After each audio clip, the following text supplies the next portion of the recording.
Well, welcome to What the Fuck Whenever.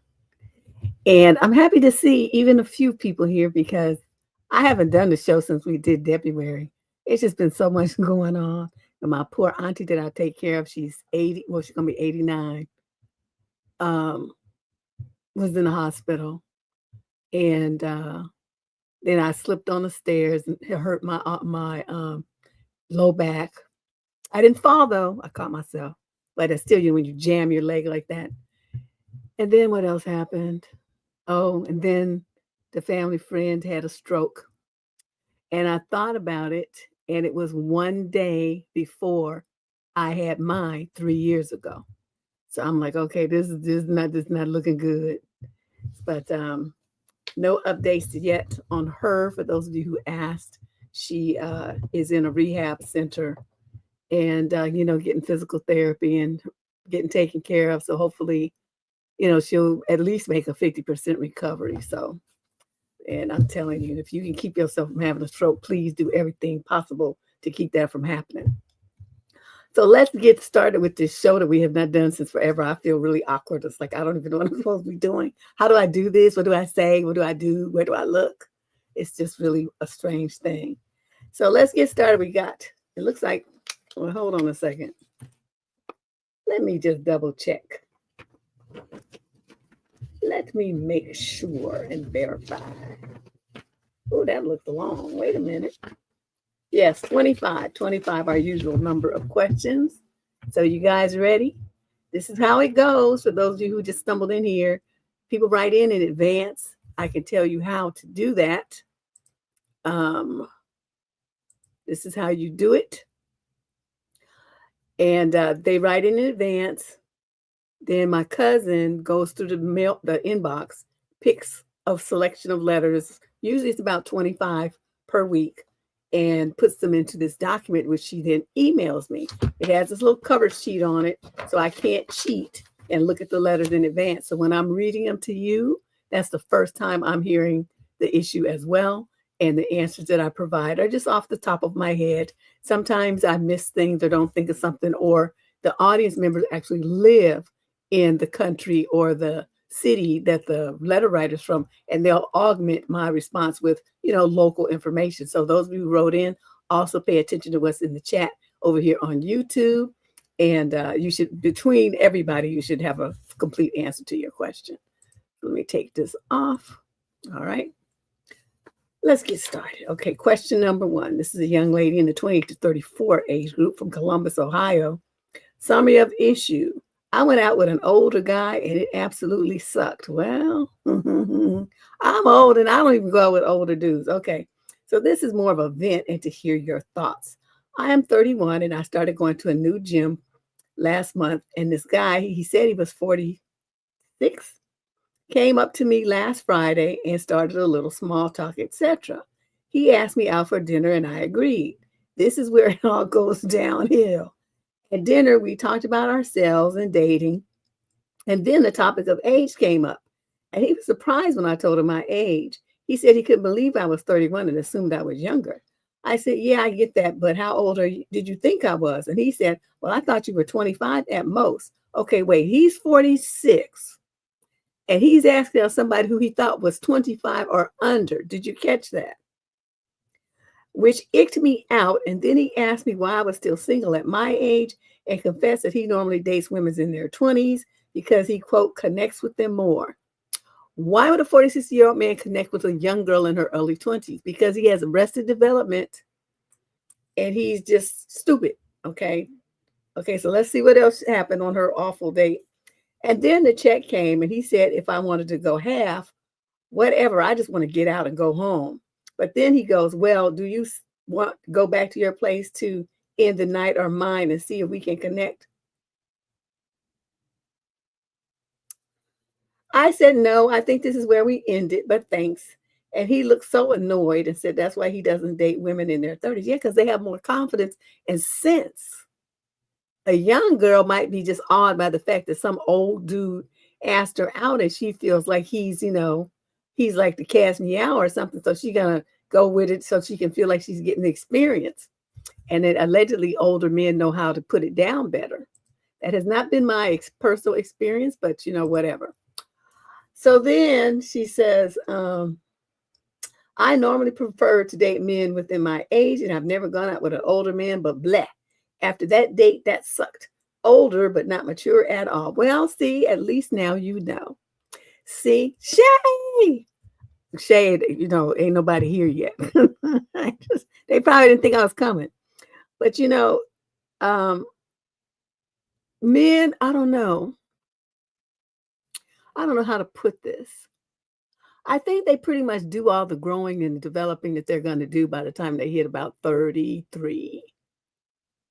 After that, it's just what you see is what you get. Because in their 20s, they're still striving, finishing school if they're doing that, or some, trade program or something. They're trying to establish themselves. Yes, hey, Maya. They're trying to establish themselves and getting a job and buying a car. And, if they're going to get out, they're doing things. They have like goals and stuff. So by the time you're about 33, what you see, that's it. So if he acts stupid at 35, 40, it's a wrap. It's not going to get any better. So you thinking that you're going to date him and he's going to change and, your love is your coochie, whatever is going to make him be better, different and stuff. Don't waste your time. And I'm being generous by saying 33. Really, it's about 30. But, some guys, they're going for a PhD or whatever. They might not finish until they're about 31, 32 or whatever. So, I'm trying to just be like somewhat polite and give people some space and to grow and whatnot. But I'm telling you, if you can meet a dude 35 and up and he don't have his shit together, he's never going to have it together. Don't think that you're going to love him into it, or you can coax him, coerce him, help him, develop him, feed him, love him, sex him. It's not, you wasting all your time, all of it. That is it. That's where the road ends for male development. Now, there could be someone who's different. I'm not saying this is an absolute, but I am saying this is the majority, the overwhelming and vast majority. Question number 2. This is a female in the 20 to 34 age group from Los Angeles, California.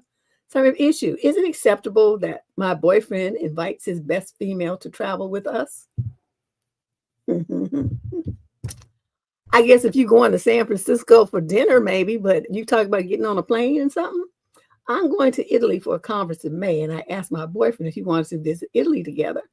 But he said no, he doesn't have many days for vacation annually, so I, just was okay with it. But later he asked me again about the Italy trip because his best female friend wants to travel, and he told me that he promised her to travel together once this year before getting into a relationship with me. He felt sorry to ditch her because he cannot go and travel with her. So he proposed for his best female friend that we 3 travel together.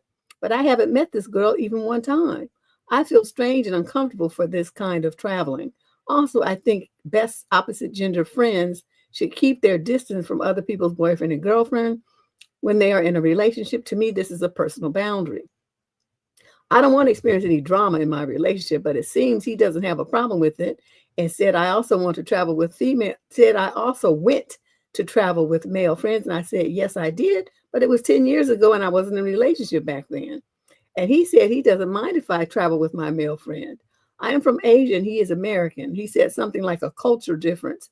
But I doubt this is common in Western countries that best opposite gender friends travel alone, even one who is already in a relationship, or bring opposite gender friends to travel with a couple.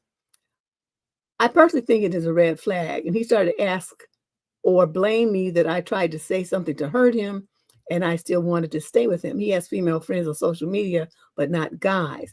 However, in real life, he seldom goes out for social activities. Could you give me your opinion about this? Is this a cultural difference or just a common thing that most people would be uncomfortable with? It's a very common thing that most people would be uncomfortable with. I'm surprised you didn't cuss him out. What's up, Ms. Witt? Girl, let me just tell you this. You getting gaslighted like a motherfucker. First of all, he talking about, he wouldn't mind. But first, let's rewind. Let's start with, well, you did it with some male friends. And then you're right, but I hope you said that to him. A, I wasn't in a relationship with you or anybody else at the time. And B, that was 10 years ago when I was in college or whatever. So we ain't talking about that. We're talking about here today. You're supposed to be in a relationship with me. if you decline to go on the trip with me, but now all of a sudden you're going to go with some bitch. I don't think that's going to happen, son. This is my trip for my business that I'm going to a conference. Neither you nor her are going. That's what I would tell him. You're going to certainly find the time and the energy and the money to go when some heifer's coming. But when I asked you to go, you couldn't do it because your vacation time. Fuck you very much. As a matter of fact, let's end this shit here so I can go to Italy and find me somebody with some sense, because it ain't you. That's what he would have got from me. I'm just surprised you are so. Well, I know. I mean, okay, like, they take the stereotypical Asian woman in your culture is, they portray you anyway. Like I said, that's why I say stereotype as being, gentle and soft and non-confrontational and polite and all this old stuff here. That ain't like the Americanized Asian girls that I grew up with in hood in San Francisco. They was not about that life at all. They would get in your face and beat your ass real quick. But, I'm looking at how you're handling this, and you're being very passive. Your boyfriend is stupid, and he's disrespectful, and he's running game. Now, what are you all supposed to do as a couple with two women there, and then he's dividing his time between the two of you, his best friend and his girlfriend? See, that dynamic doesn't even sound right. To be in some romantic city like Italy, and she's going to want to do things that you don't want to do. So you're going to have to detour off from go do stuff with them, or while you're at your conference, it's just going to be the two of them traipsing around Italy together. And then you're just going to be left out. Nothing about the way I picture this makes any sense or is a good situation emotionally or mentally for you. I don't see this working in any kind of way. So I want you to listen to my response. And then I want you to go and I tell him that he's full of shit. That he said he found some vacation time now when it concerns her, but he didn't have any. It was just going to be you on a trip, and so therefore it seems like she's his priority, not you, and break it off. Okay, one thing you must not do as a young woman is accept disrespect from men ever. Not one time do you accept disrespect. And what bothers me the most when I do this show, I'm doing this column, is how many young women don't even recognize when they're being disrespected, like you. You don't see that that's what this is. He would have got smooth cussed out. I mean, like the instant he brought that stuff to my face and tried to justify it, talking about what happened, what I did 10 years ago. He's trying to run game on you. I don't know what. Yeah, this is just he's just unbelievable. I'd still be cussing him out. I'd be cussing him out via text, email, posts on Facebook, everywhere. He'd get cussed out. So that's my response to you. Stop being passive and get in his ass. Question number 3. This is a female in the 22 to 27 age group from Charlotte, North Carolina. Summary of issue. My much older coworker hit on me and now I'm uncomfortable. Ew. Shade girl, you know it would not be going down like that. I am 25 and I work in retail while I'm finishing up my master's. There's a wide variety of people I work with at my job. One of my coworkers is an older guy in his mid-40s, and he often compliments me, saying I look nice, will give me small gifts like a cupcake the week after my birthday, and will often go out of his way at work to talk to me. Do not be eating food that random men give you. Do not be drinking open drinks that random men give you. Okay, y'all, these girls, y'all are just so brand new. What would you think a man twice your age is giving you anything? And you think he is just being a nice old man. These old geezers are just always got some nonsense up a front. Yeah, I told you, girl. I hate that word. Didn't I do a video about that? About uncomfortable and stop using that word? Okay, so I'm already mad, so let me just finish. Okay, cupcake and would go off his way at work to talk to me. Until recently, I really didn't find this weird. See, what's wrong with you? I just thought he was being really friendly and nice. That's because you dumb. I'm telling you. A few weeks ago, he started complimenting me more, just standing around me more often at work, and would tell me frequently how much he loves working with me. And see, because you didn't catch it at the beginning. You should have shut that shit down when he tried to give you a cupcake. Say no, thank you. It's a nice gesture, but no, thank you. I need to keep work and my private life separate. That's what you should shut this down. He's standing around and stuff. You say, don't you have work to do? I have stuff to do. Can you go back to your station, please? Stuff like that. You don't let them do even. So you didn't do anything. So he's thinking you stupid and you didn't catch it, which you didn't. And so he's escalating. So let's see what else happened. And he would tell me frequently how much he loves working with me. The other day, while I was waiting for my train after a closing shift, he sat down next to me to wait for his train. After he had been to a local bar after his shift ended a few hours before, I could smell alcohol. So he waited for hours till he knew you was off work, and then he gonna conveniently come to the train station and sit right next to you. And you don't see, you're not connecting these dots. I could smell alcohol on his breath. And honestly, I just wanted to sit in silence after my long day and read my book. He purposely missed his train. There wasn't another one for an hour, so he could talk to me because, quote, I could get home now or I could talk to you for a while. And that sounds a lot better to me. Okay, you should know you need to get on your train because I'm not trying to talk to you. Try to read my book. So he again starts talking about how the best part of his job is getting to see me and how much he loves seeing me every day. And the fact that I can smell alcohol in him and how close he is sitting to me was starting to make me uncomfortable. I was trying not to engage with him too much and just will my train to get there faster. Yesterday, he asked if he could talk to me after my shift. And I'm like, oh boy, here we go. So I go to where he is after I clock out. And he says, it was really great talking to you the other day. I was wondering if you wanted to get together sometime. I told him no. I would rather not hang out with him outside of work, but thanks for asking. He said, you're an amazing girl, so I can't say I'm not disappointed, but I understand. Deb, am I wrong for being weirded out by all of this? Were you weirded out at all after the fact and late freight? He's like old enough to be my dad, and now I'm just super uncomfortable around him, even before he asked me to hang out yesterday. But I'm worried and wonder if I'm just overreacting to all of it. No, you're not overreacting, you're underreacting. Okay, you know what I want? Colleges and universities to start having this class where they teach young women before you go into the workforce, and this needs to be in the undergrad or even in high school, before you go into the workforce, to give them information about men on jobs. Because even though we have laws now about sexual harassment and stalking and all that kind of stuff, they still do it. And the main thing is nobody's educating these girls about this kind of behavior so they can shut that shit down. I mean, if it's really egregious, of course, you go to the police. Well, you start with HR, then you go to police, you go to an attorney, you file a lawsuit, you get your money. Okay, that's if it gets really bad. But this is like little bullshit. He's testing the waters. But unfortunately, y'all have this strange mentality that you think some man 20 or 30 years older than you is trying to be your goddamn friend. What the hell is wrong with you? These men are not trying to be friendly with you. They're trying to get in your drawers, okay? And they do it because you're young and dumb and you don't know nothing. And so you just go along with their nonsense. That's what they're depending on. Your lack of confidence, your inability to shut shit down because you don't recognize it for what it is. I'm trying to raise, oh, woo. You ain't friends with no man at your job. Okay, you can't even have trust the women, but definitely with no dudes. Okay, it's the older dude. It has to be a peer. And even them are, kind of, but you can probably manage them better. But you got these old dudes that got 20, 25, 30 years on you. They've been doing this shit for decades, running up on young women. They know what to say, what to do, and how to manipulate and coerce you.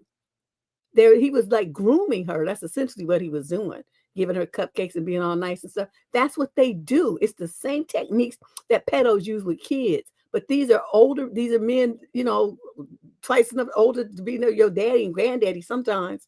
And they do the same techniques on you guys in your 20s, and you don't know what you're doing, what's happening. So you get yourself caught up in a bunch of nonsense.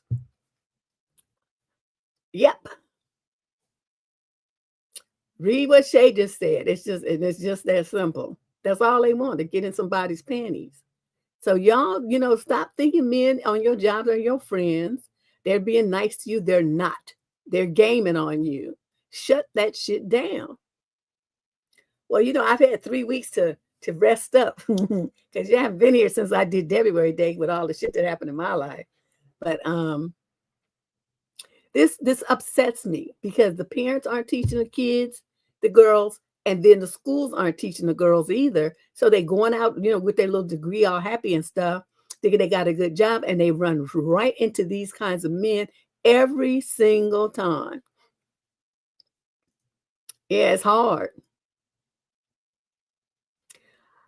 Okay, let's move on because I could be talking about this for 20 minutes. Question number 4. This is a female in the 20 to 34 age group from Yonkers, New York. Summary of issue. My boyfriend has zero, and I mean zero, emotional fortitude, and it's making me nuts. Well, why are you with him then? I mean, is it me? Why do these women write and complain about these boyfriends that have been doing stupid shit for years, and then they want to write about it like it just started happening yesterday? Okay, me and my boyfriend have been off together off and on for about 4 years. See, we're both in our mid-30s now. We have had a rocky relationship, and there's one thing I have realized about him that is singularly the thing that bugs me about him. He cannot handle stress. Every little inconvenience in his day leads to hours of dwelling, venting, and complaining. It's extremely draining. It can be a situation like a family member dying. Well, of course, that's justified. To not getting all the items he ordered through Instacart. It's all treated with the same amount of drama. Wow. And you stayed with him. It can be while in one of these examples, he would be justified, in my opinion, to struggle. The other one is just annoying. When he goes on and on and on about it, I struggle to not snap at him to just stop and get some perspective. What you need to do is say, stop whining like a little bitch. Who do you think he wants to hear that? That shit's not sexy at all. It makes you look like a dweeb. What woman wants to be with a man who is a dweeb? Stuff like that. That's what you got to talk to him because I could tell you just polite and just let him bend your ear and whine like this. Not just that, but he often complains I don't open up enough. I open up plenty. I just don't feel the need to vent for 45 minutes every single, and she put the periods in between, time I have an issue. It is really starting to take a toll on my mental health. What do I do about this? How do I approach him about changing this? I constantly feel like he's expecting me to solve all of his problems all of the time, but he is an adult. Some things that he should just be able to deal with, right? It's like I'm dating a hormonal teenager. Is it a lack of mental fortitude? What's going on here? And what do I do about it? I love him, but I can't do this my whole life.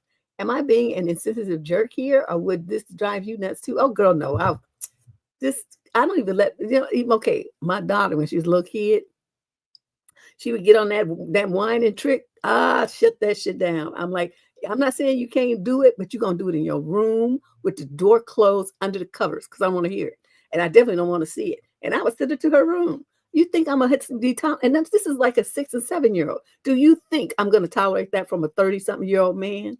Please, where they do that at? Okay, I'm trying to figure out what's wrong with you that you would sit there and listen to that shit. I would get the fuck up and walk out the room and just be like, I don't want to hear that. You whine like a bitch. It's just not sexy at all.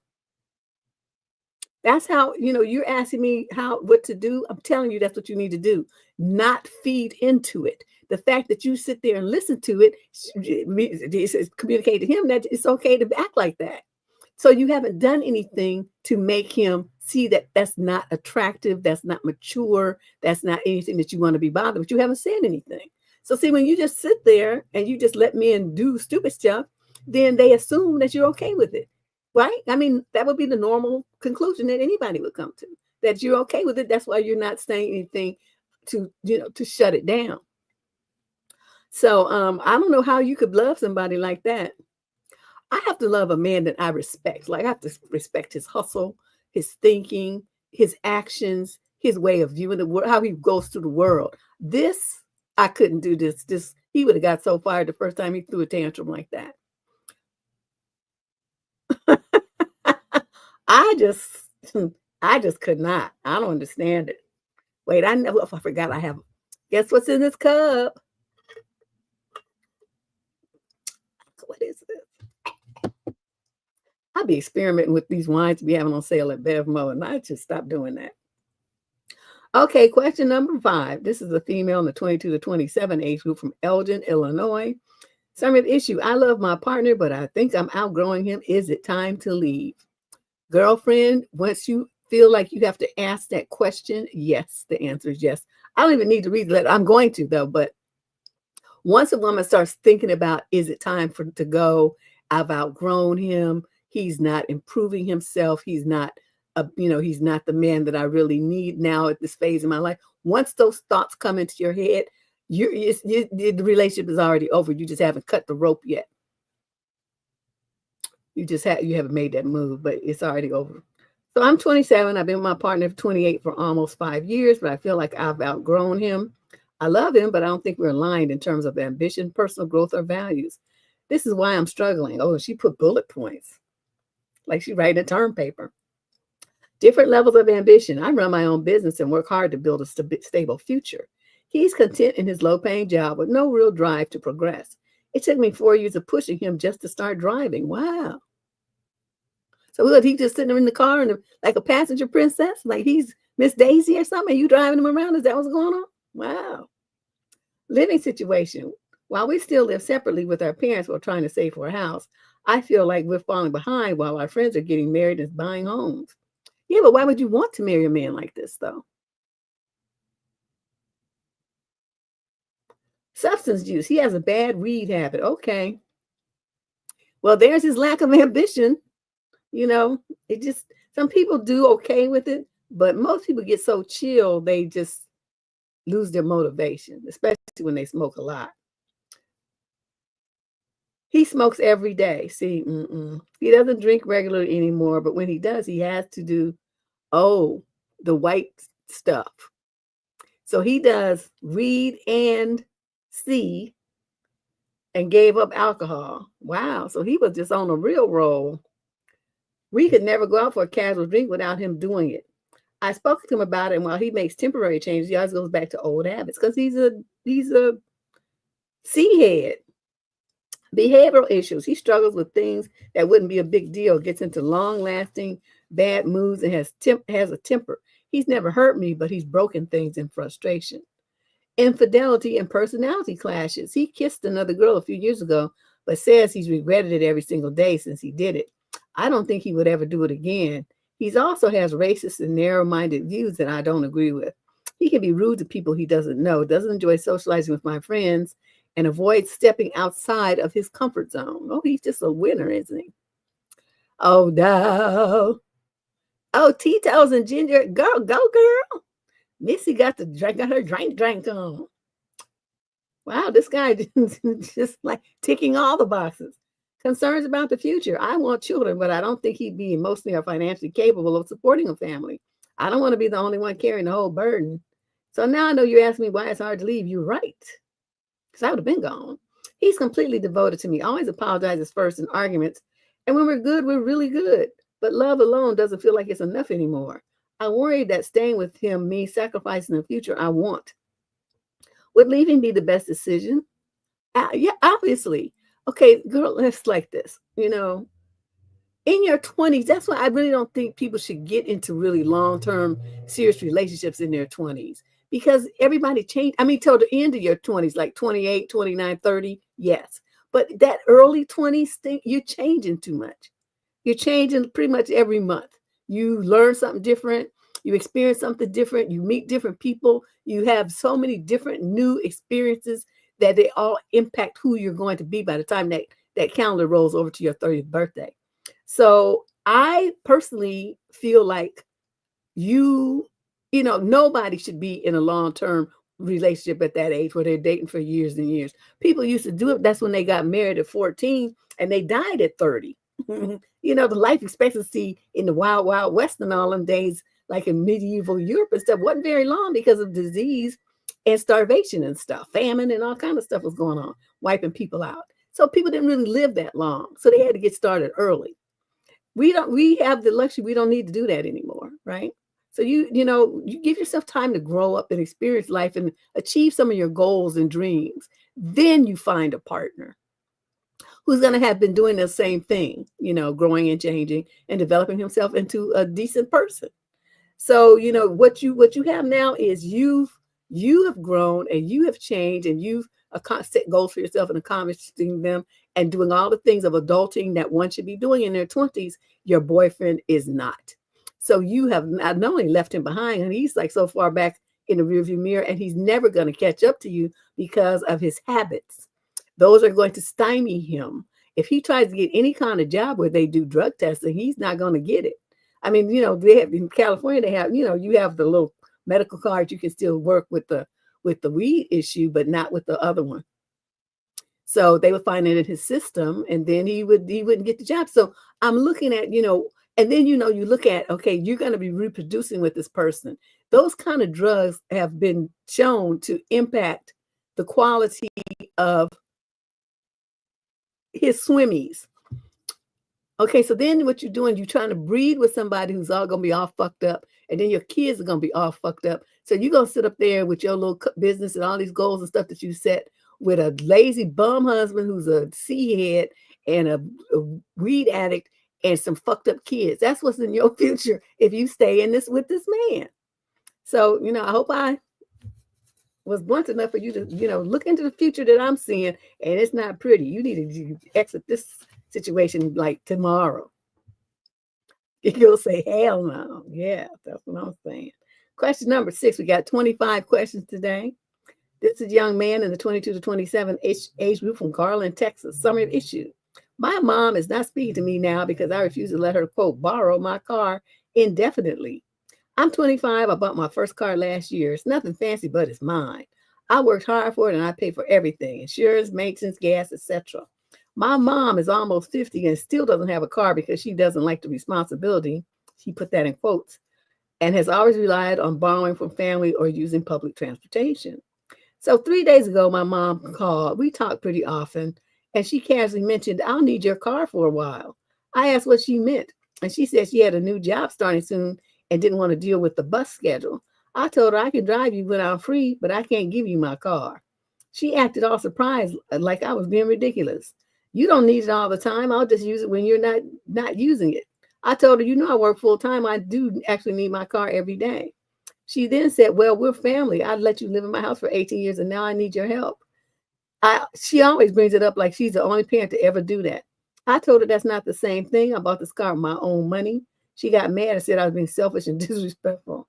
Obviously, she instantly tells everybody. So my aunt even called me saying that I should help my mom out because she sacrificed so much for me. It's like, I didn't tell you to lay up there fucking and make a baby. You chose to do that, so shut up. I don't want to hear shit about it. That's what you would have got from me.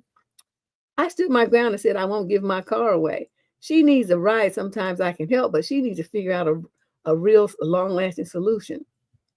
Now she's barely speaking to me. How do I handle this? This is exactly the way that you did.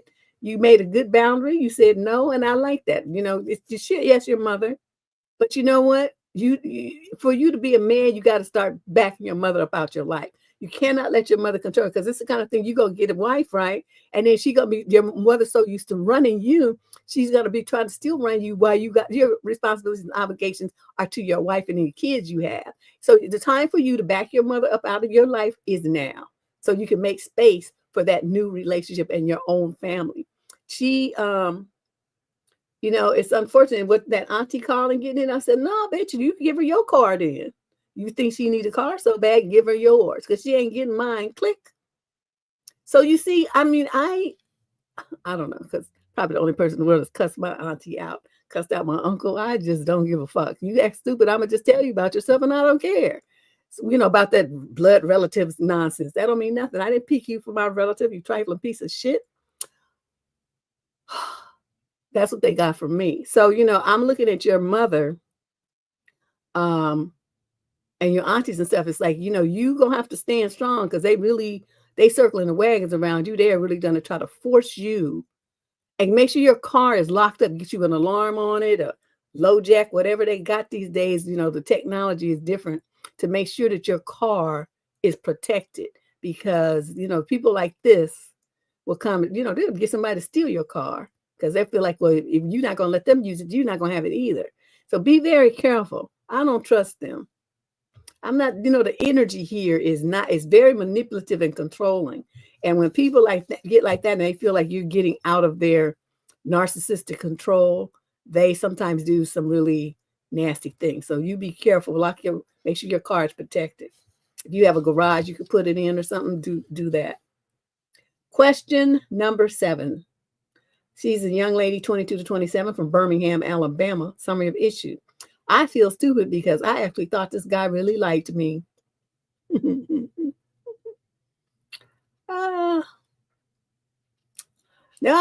beat her up? Oh, girl, yes, that's what I'm talking about. No, I would have, but she called me on the phone. And my uncle too. I had to call him and tell him about himself because he was threatening my little brother. And I was like, oh, I will be on the next thing smoking out to Washington, D.C. and beat your ass and go and get all the frat to come and help me do it. Yeah, they was out of control. They just was out of control. Yeah, I mean, but then I didn't talk to her anymore. Then after that, she died. And then they were like, are you coming to the funeral? Nope, I'm sure not. So anyway, let's see what she's talking about. Okay, so I met this guy a week ago, and he immediately expressed interest. He texted me first every single day, calling me and flirting with me. He just made me feel wanted. He told me he wanted someone to build with and that he was a good guy that didn't play games. Well, of course he's going to tell you that. What snake ever comes and says, I'm a snake and I'm just going to bite you and hurt you and use you? When did they ever do that? They play this game. We finally met up on Friday and he asked for $20 for food. Wow. The day you met him, he's dead in your wallet. Wow. I gave him the $20. Then a few hours later, he asked me for $50 to smoke with. And he said if I couldn't give him the $50, then it's okay. And I said no. After I said no, he texted me asking how my day was going and never replied back. Then today he texted me, hey, and I responded with hi, and he hasn't responded back. He told me he didn't have money and had to wait until Friday before he gets paid again.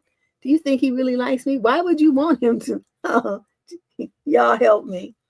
Oh, wait.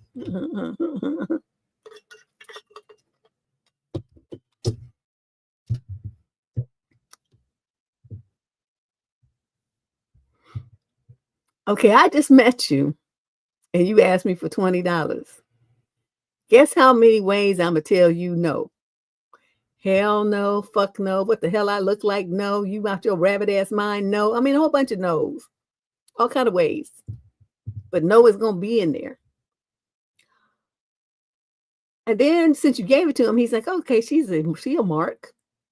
Let's see how much I can get her. So then it would have been 50, the next time it would have been 100, then 500. You know, that's how they do. They up the ante. Would you ever see any of that money back? Oh, no. No. So did he really like you? No, he didn't like you. He just saw you as a target. He got $20 out the deal. He's good.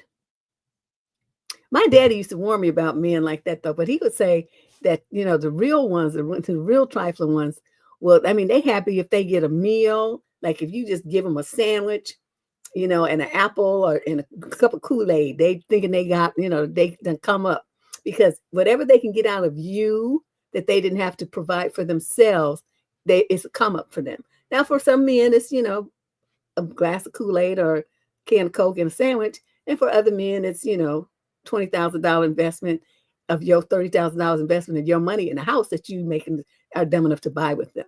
But it's the same principle. It's game and you're being used. You think that he likes you. So you think that he loves you and you think that you should invest all your money. I don't care if it's 10 cents in some monkey ass motherfucker. I don't think so. No. So I'm looking at, you know, what's going on with you. I want you to study the videos on this channel. Okay, you really got to work on your self-esteem and your discernment because you know, just because a guy paid you a little attention, you got all wrapped up. It's like, you know, you're not looking at the quality of the man. You're only looking at, you know, the fact that he made you feel, what do you say? He made me feel wanted. But who is this person that's making you feel this way? You know, you didn't say anything about his character, what he's doing, what he's about, nothing. You see where I'm going with this? You got to do your dating differently. This right here, this is going to get you in a world of trouble. You can't be going through the world like this. Does he really like me? You worry about liking yourself. That's your top priority right now. Question number 8. This is a female, 18 to 21, age group from Tacoma, Washington. Summary of issue. My sister does D's. Ooh, and I'm worried. I saw a load of pills in my sister's pocket and made sure she did it after checking it a few times. I'm worried something bad might happen to her. I know she doesn't do a lot. I'm the only one who knows in my family. I can't tell my parents because I'm scared their relationship will suffer since it has happened before. She is 7 years older and we are not that close, so I don't know how to talk to her. Does it relate to her mood swings? Most likely. Is it because she's stressed? Does she need help? What are the after effects? What do I do? Well, I mean, I don't know what kind of pills it is. I mean, we probably don't even know. But so nobody could know what the side effects would be because for every kind of pill and drug there is different. Um, I don't know. I don't even know. I don't know what to tell you about this. The thing is though, you're only, what you say, you 18 or 21 and she's 7 years older. So looking at the way that you wrote this, I'm going to bet that you're only 18. You're probably still in high school. You need to involve your parents in this because you're looking at, well, their relationship. We could be talking about your sister's life. Okay, well, you worried about, how stuff looks and the political aspect of it. Your sister could overdose and die. You don't know what that stuff is or what she's going to be doing with it. Is she selling it or is she using it? I have so many questions. Because if she gets popped for selling it, man, she's going away for she's going to do a couple of years of sit down. That won't be pretty either. So you're in a position where you could turn this around. I advise you to find the courage to approach your parents and tell them what you found. Let them take it from there. They're her parents, not you. Question number 9. This is a female in the 20 to 34 age group from Baton Rouge, Louisiana. Summary of issue. My boyfriend ignores my rules for my dog. Am I being unreasonable? I'm 31 and my boyfriend's 34 and we've been together for over a year and are now trying to move in together. He likes my dog a lot. It's a 3-year-old Chiweenie. What the hell is that? Chiweenie. Chiweenie. You might know what kind of dog is that. But he doesn't seem to take my rules for her seriously. One of them is to not leave food within easy reach. She's pretty short, so I didn't think this was a big ask. He has a bag of sunflower seeds, salted and with the shell still on, that he keeps on the floor in his office. I mentioned it numerous times, and every time I see it, I just place it on the table next to his computer. I'm not sure why those have to live on the floor, but I feel like they're a hazard for my dog. She has a history of eating weird things, and I don't want to gamble with her health. He won't keep his office door closed, and he won't keep the sunflower seeds off the floor. So tonight I finally asked if I could put them in the pantry, and he got upset. He insisted that the dog has never shown an interest in them, which is true, but I work in veterinary medicine, and I've seen what can happen when that iffy thing suddenly goes wrong. This dog once ate a pencil. Wow. Damn, I'm not asking to make his house into a padded, baby-proof cell, but can he trust my veterinary experience and follow this simple rule for my dog's safety? He thinks it's totally fine, but I don't want to risk it. How do I handle this? You don't move in with him.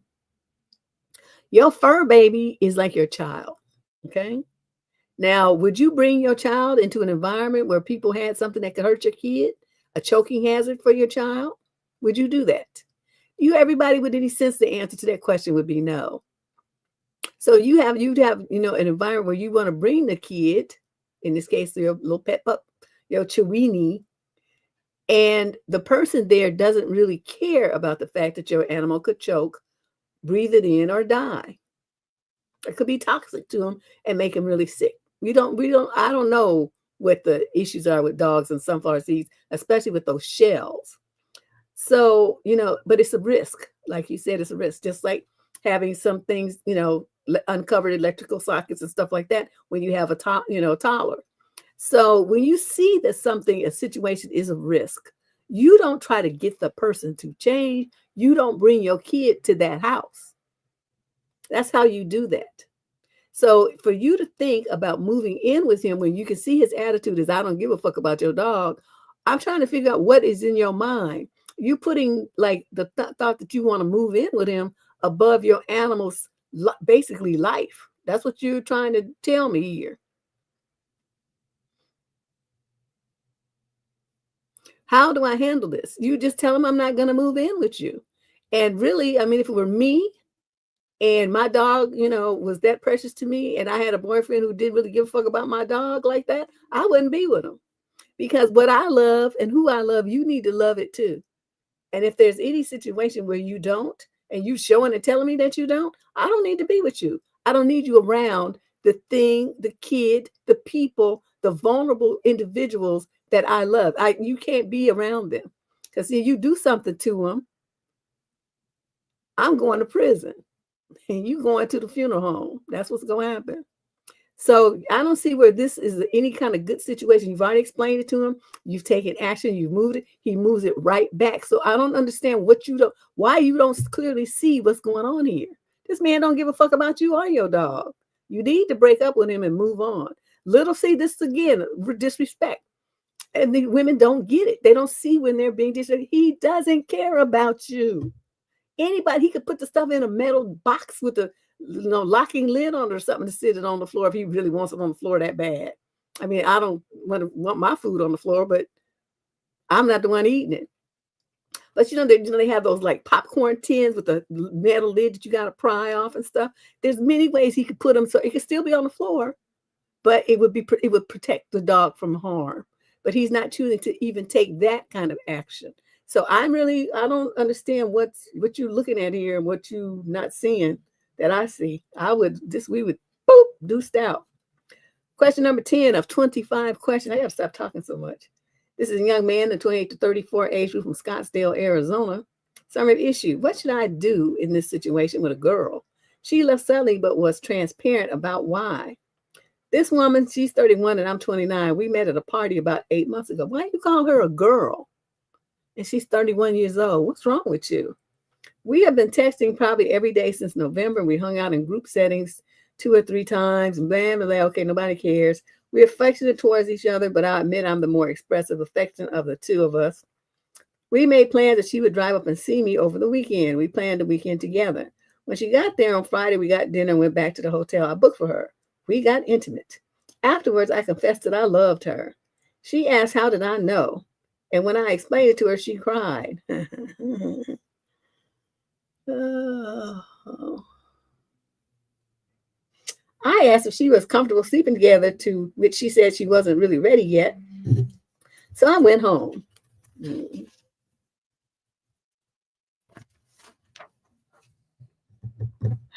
This was our first time spending one-on-one time together, so I completely understood. Okay, I'm trying to figure out what you was doing. That's your first time spending time together. Why did you drag her into bed? You don't see where that's an error in judgment and it's going to shoot you in the foot? Okay, let's see what other stupid shit you did. The next morning, she told me she wanted to talk. I went to the motel room and she told me that she has never been with anyone with as much emotional depth as me, and she really likes me, but is experiencing some kind of mental block. She likes me as a person and really cares for me, but she doesn't feel the intimacy. That means you wasn't fucking right. That's what that means. Your sheet game was whack. That's what that means. So she's like, oh, I don't want to experience this again. And she's using these excuses. Right? Am I right, ladies? She got that one time. She's like, oh, no. We shan't be doing this again.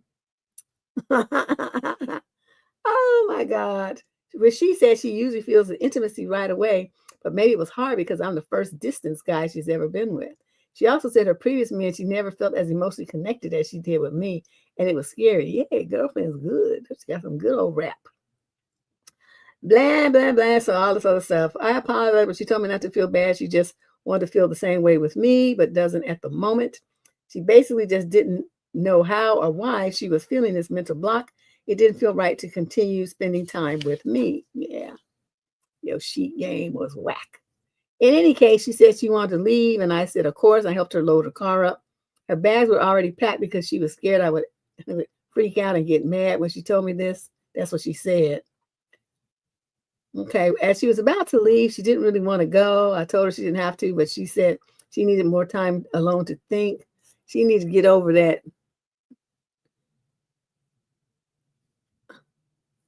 If you mention yourself as a girl in your dating profile, you have a higher percent. She didn't say she was a girl. He did. She's 31. She's not a girl. It's a grown-ass woman. And he's a grown-ass man at 29. Talking about girl. So anyway, to end this sordid tale, so now I'm just so confused. She texted me after and said I didn't do anything wrong. She just wants to chill out for now. I also told her I don't mind being friends, but she said she didn't want that. She is still texting me regularly and sending hearts. She just keeps saying all she knows is that she cares about me. What do you ladies think I should do? Should I not be as affectionate anymore? Or maybe not respond as much? She is definitely an avoidant attachment style, and I have feelings for her, but I just want to do the right thing. Well, dude, I mean, what are you doing? Affectionate to who? It's long distance, right? I don't understand what you're talking about. You live in a fantasy. She already shows that she's not really, she ain't feeling you like that.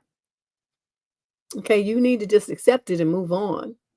When men act like they're brand new and don't understand what women are saying, we lose respect for you. If you had any pride about yourself, you would not tolerate or be feeling anything for a woman who's told you to your face that she doesn't want to be with you like that. She's not feeling it. She was very clear. And you still, well, should I not be as intimate? It's like you don't want to hear it. You're not hearing her.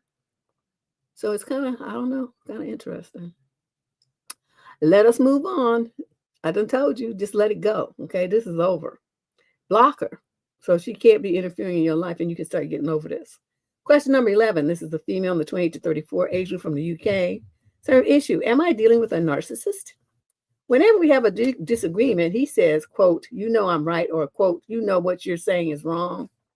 If I try to pull him up on his behavior, he says, quote, I did it because that's what you do. He turns it around on me, even when I know for a fact that I haven't done it. He tells me off like a child for butting in.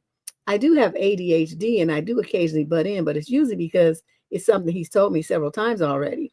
He tells me the same stories over and over. He then stops me and says, wait, I'm talking, and puts his finger up to my face until he's finished talking. Wow. I would bite that shit off.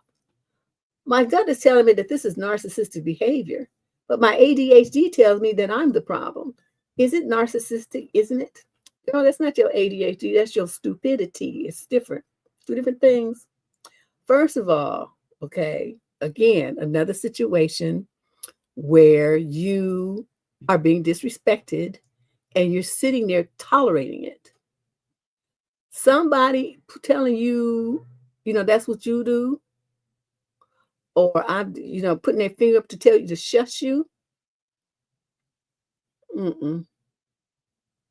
Nope. Well, I told you, IDD, we live in a pedo society. Even our government officials, you see what's going on in Hollywood and the music industry. I mean, everywhere you go, they're pedo-minded males. So yeah, they want you to look like a girl.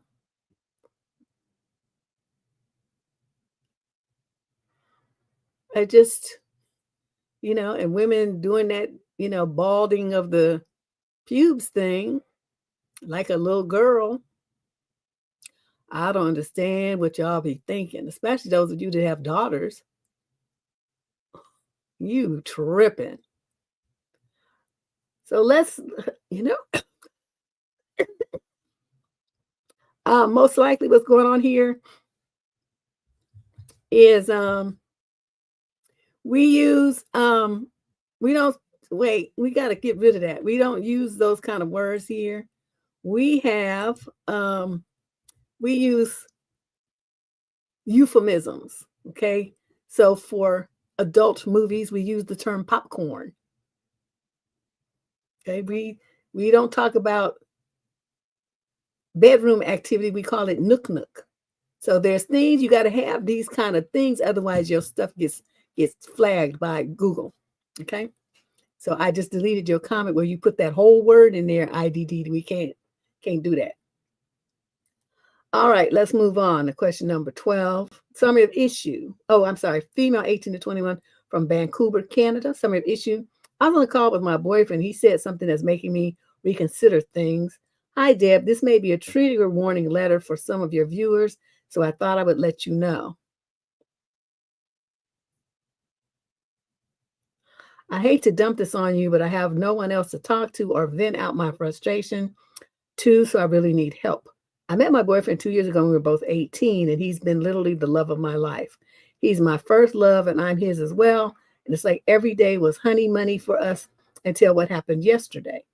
We were on a call and he was advising me not to go out at 8 p.m. And I was reassuring him, telling him that even if I did, I won't because I go to sleep at 8 anyway. Not to worry because I have a self-defense kit and will defend myself if needed. Hey, Gwen. Then he out of nowhere asked the most out-of-pocket thing ever. Quote, if you can defend yourself, then why didn't you stop your arist from R-ing you?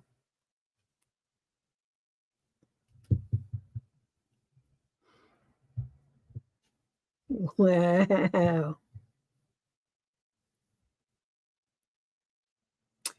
Yeah, he said that. See, that's what I tell women. Don't be telling me in that kind of stuff. It's none of their fucking business what happened to you in the past. Keep your mouth shut. It never haven't I said this at least 5,000 times? They always wait till opportunity to throw it up in your face. And we had a letter a couple of weeks ago, or maybe it was a couple of months ago now, where this girl, her dude was like reenacting it.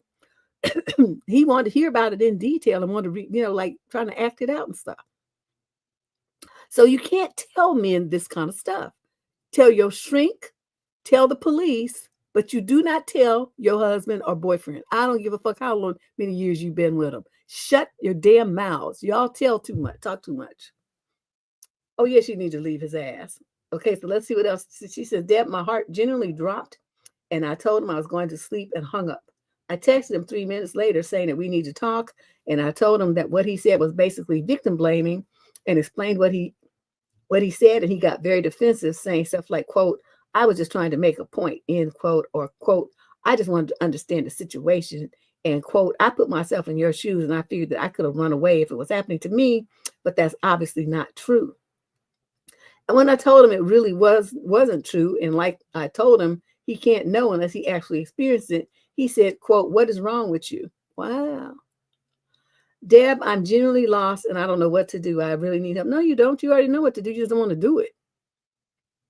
You can see this man has no respect for you at all. See, this is the overriding theme of tonight's letters from these young women with these crazy boyfriends. They don't respect you at all. No man who respected and cared about a woman would lob something like that at her to hurt her again and wound her about something traumatic that happened to her. I don't understand what the hell you hung up and stuff, and then you're going to text him, well, we need to talk. No, you don't need to talk. You're supposed to go on your phone and block him. And then delete every message he had, block him on your phone, on social media. Just go down the list. That's what you're supposed to forget you ever knew that fucker. You don't have some man talking to you like that and you stay with him.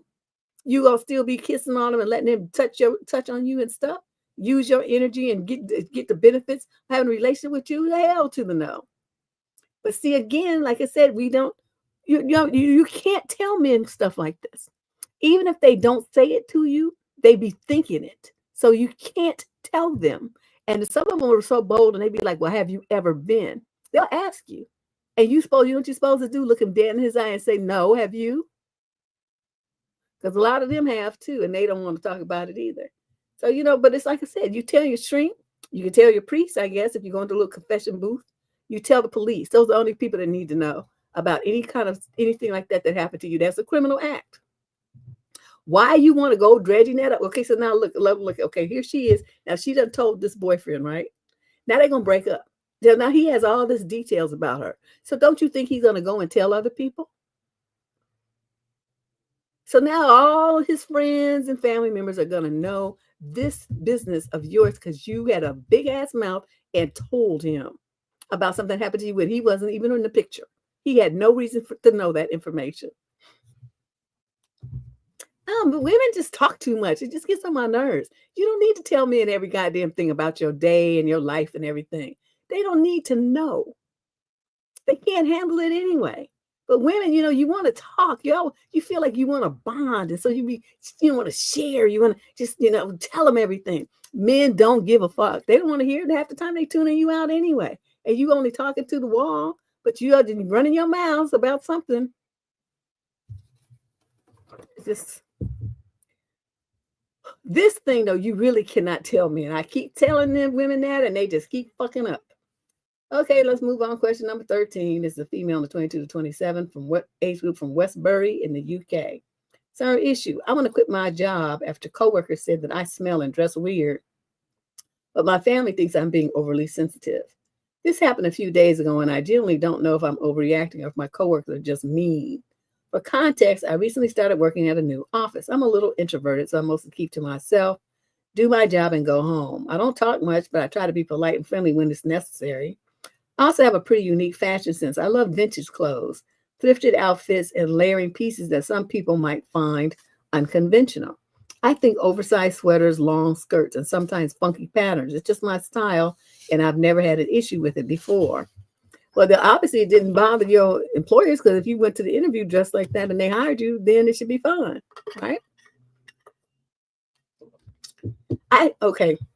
But a few days ago, I overheard two coworkers whispering near the break room. My name came up, so I stopped to listen, and that's when I heard it. I don't get how someone can dress like that every day, right? And not to be mean, but does she not shower? I felt my stomach drop. I don't know if they realized I was right there, but they kept going. One of them said she had to, quote, hold her breath whenever she walks past my desk. The other one just laughed and said she thought I was one of those people who don't believe in deodorant. I was completely shocked. I shower daily. I wear deodorant. I even put on perfume every morning. I've never had anyone tell me I smell bad, and I've never noticed any weird reactions from people before this. I didn't confront them. I just walked away. But ever since, I felt so self-conscious at work. I started using extra perfume, chewing gum obsessively, even washing my clothes twice to make sure they smelled fresh. But I still feel paranoid that everyone around me secretly thinks I stink. Now I honestly don't even want to go back. The thought of sitting near those people knowing what they said about me makes my stomach turn. I'm considering quitting over it, but part of me wonders if my family is right and I'm just being overly emotional. No, but what you should have done was what this is called.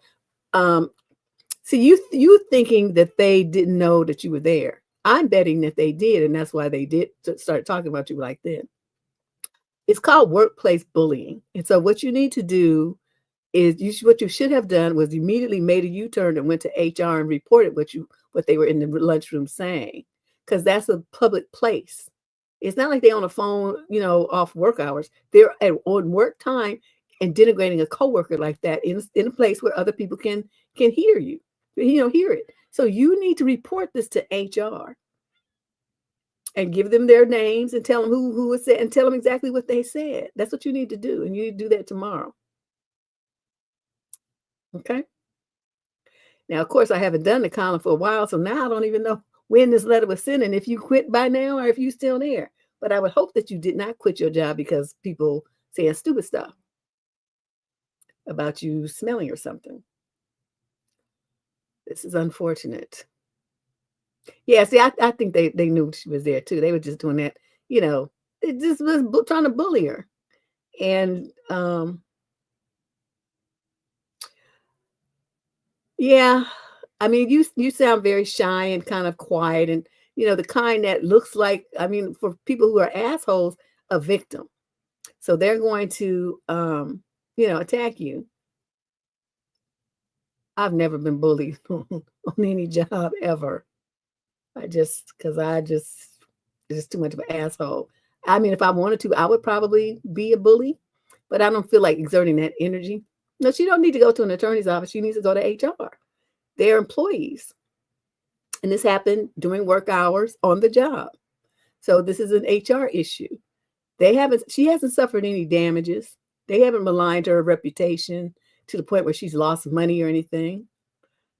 Now, if that went to the point where, other people started getting in on it and they worked her up to where she got fired because she, quote, allegedly smells, then she would have damages. But this is not an attorney situation. This is an HR situation. And if HR doesn't do anything and they continue to harass her and she documents it, then she can go to an attorney. But just right with this right here, this is not attorney stuff. You don't know that, AB. It depends on the company. Some of them have very strict rules about that kind of stuff, and other ones are ineffective, I have to admit. But we don't know where she works. We don't know, is it a big corporation, a little corporation? Is it a team of HR people? Do they have like written policies? Is it multi-net? We don't know anything, so we can't come to those conclusions. See, that's why I don't like to jump to conclusions like that and assume stuff. I only deal with what's actually in the letters. And y'all be just going all in your imagination down the road and around the world with some shit that you created in your mind. Question number 14. This is a female in the 28 to 34 age group from London, England. Summer issue. How do I overcome the need to be polite when I reject men? Oh. I have such respect for women who aren't afraid to be assertive towards men. And the women who are straight up mean to men have this mythical aura to me. You're so cute. I would love to be more assertive like that. A lot of guys can sense that I'm neurodivergent. I'm a high-functioning autistic. So they see me as easy prey, and I attract a lot of creeps. Then they continue to pursue me long after rejecting because I was not mean enough the first time. It's very irritating.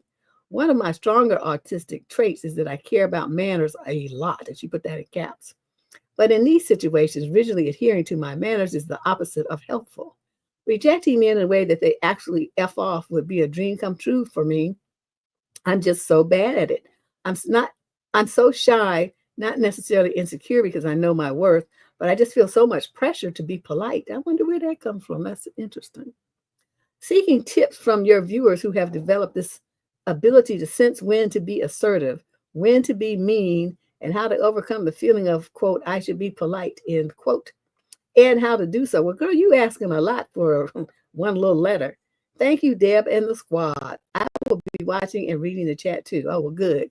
So what she's asking y'all is how, if you have any tips for her on how to be more assertive, when she should be mean, and how to overcome the feeling of, I should be polite, and how to do so. Well, I'm going to say from my perspective, polite is always my starting point. First, I say, no, thank you. Not interested. Okay, now, if they won't go away, then I've been polite and it's cool. If they circle back with something else, then the ante gets up to like, what part of no did you not understand? Okay. You need sign language? I mean, you be looking at them like, what, you stupid? I mean, what's going on here? But I usually do, okay, what part of no did you not understand? And then they usually get away. You don't have to be like that. I was just asking this and that, but I already told you no. So that's why I'm asking, what part of no did you not understand? I think it's a valid question. See, so now we're going to start getting into, now if they touch you inappropriately, that's when you go straight to me. You don't be polite then. Get your motherfucking monkey ass hands off of me. Who the fuck you think you are touching me? Stuff like that. Yeah, it's levels. Exactly. Because sometimes, they're irritating and annoying and they just say something that's just stupid. Like the guy one day I was on BART and this guy gonna walk by. Like I told you about this white dude walk by and I'm the only black person on the whole fucking BART train. He walked by all them white women and come to where I am and tells me to smile. I said, fuck you. I don't tell me what to do with my goddamn face. Keep yourself walking and going through this BART train. Don't bother me. And so, he got lit up right quick. So I went straight to mean because the racial aspect of that and the fact that he thought he could come to a complete stranger who just happened to be a black woman and tell me what to do with my face, motherfucker, no, we're not doing that. We're not doing that. That really pissed me off. I'm like, you've been watching too much BET TV and you thinking that your ass is going to be part black or something. You telling people what to do. You need to get out of here. So that kind of stuff. So that's my thing. So see what they say in here in the chat if they have any tips for you. But that's my thing. I always start with polite and then you escalate. If they escalate, you escalate too. You have to keep repeating yourself. Yeah, that's one thing I hate to do. I don't want to repeat myself. I'd like to say stuff one time. Now you don't get it. That's something that's different. Let's move on to question number 15. This is a male in 18 to 21 age group from Bangkok, Thailand. Wow, summer of issue. Am I a jerk for not putting in more effort to dissuade this kid from eating some very spicy food? My dad's business counterpart, quote, Steve, is currently in our country on a trip. He brought his daughter, Emma, quote, who's 13. Initially, my dad wanted my younger sister, she's 18, to take the kids sightseeing, But my sister took her head and said her English isn't good enough and that she wouldn't be able to hold an interesting conversation with her. So my dad and his counterpart gave me that task instead. I'm a 21-year-old male, by the way. So 8 to 21-year-old dude with a 13-year-old girl. I don't know if I would have done that. I felt obligated to inform Steve that our air quality index was 154, so he can decide if he wants me to take the kid to see one of our temples outdoors. We have a beautiful Buddhist temples. Yeah, I've seen them online and in documentaries and stuff. Or to an indoors museum instead. He picked the latter, so I took her to a national museum. Later, I took Emma to the mall where we had dinner at a nice restaurant. This is where the problem started.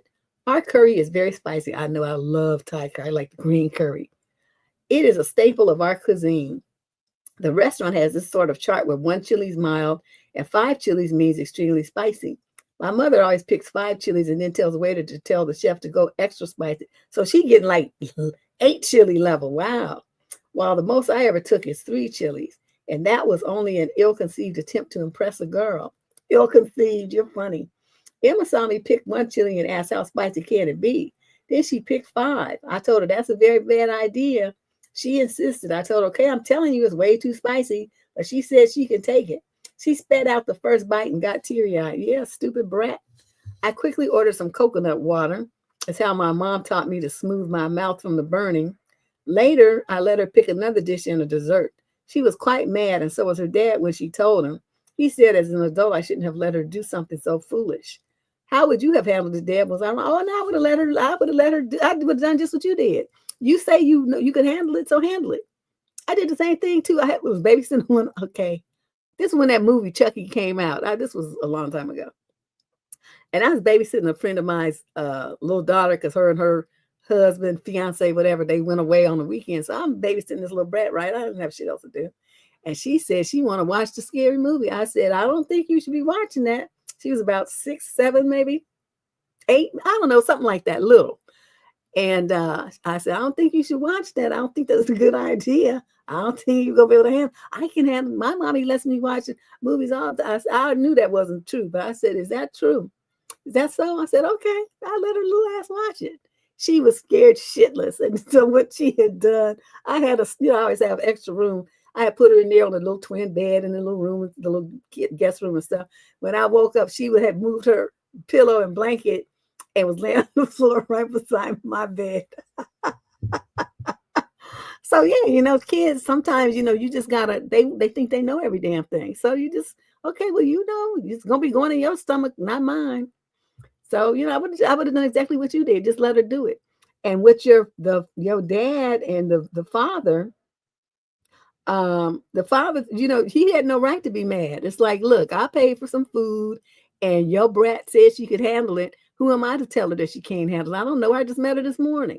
So maybe you should tell your daughter when somebody whose country it is tells her that a dish is too spicy, maybe you should tell your kid to listen. But it's not my fault that she got her mouth lit up. It's hers. So maybe she'll learn a valuable lesson and listen next time. That's what I would have told that daddy. It's like, I'm babysitting your kid all day and taking her around and playing chauffeur and shit for free. And you gonna try to yell at me, motherfucker? I don't give a shit what kind of burn your daughter has. I bet she won't do it no more. Yeah, she won't do it. When somebody says it's gonna be too hot for you, she's going to listen in the future. So she learned a very valuable lesson. Question number 16. This is a female 22 to 27 from Montreal. Summary of issue. I'm seeking advice on dealing with inappropriate behavior from a coworker. I'm living with his family. What? I know you hate long letters, but I really need help.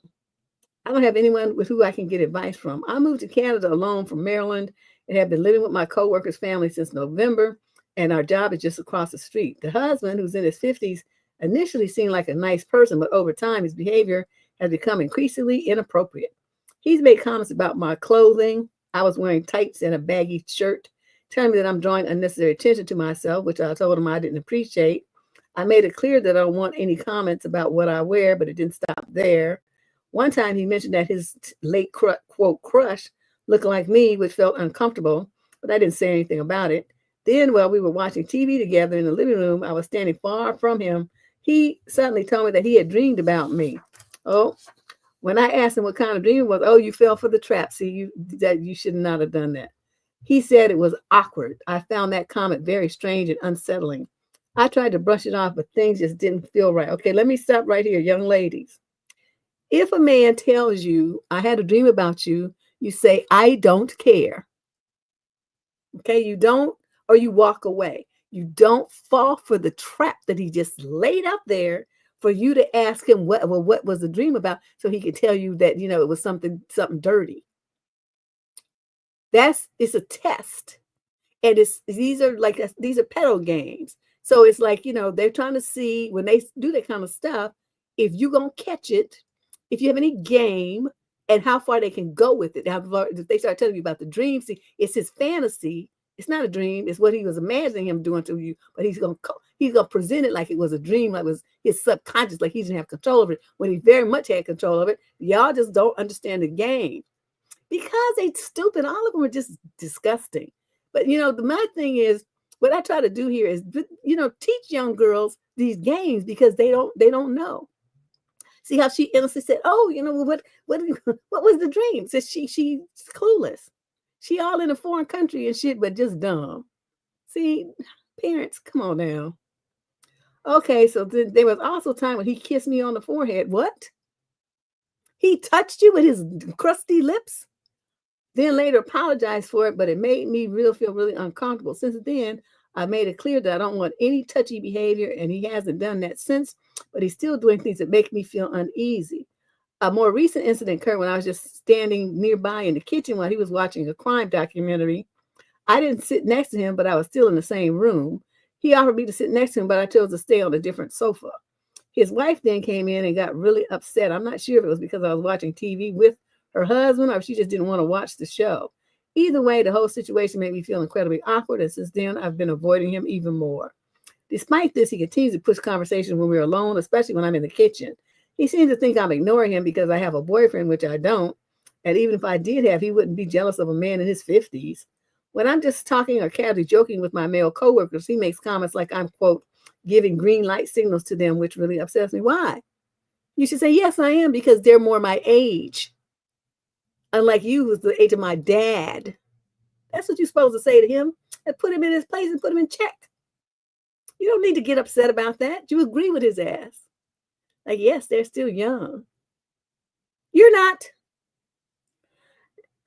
I can't completely avoid him since I live in the same house and work with him, but I try to keep interactions brief and respectful. I don't want to make things awkward with his wife either, especially since they have a good relationship.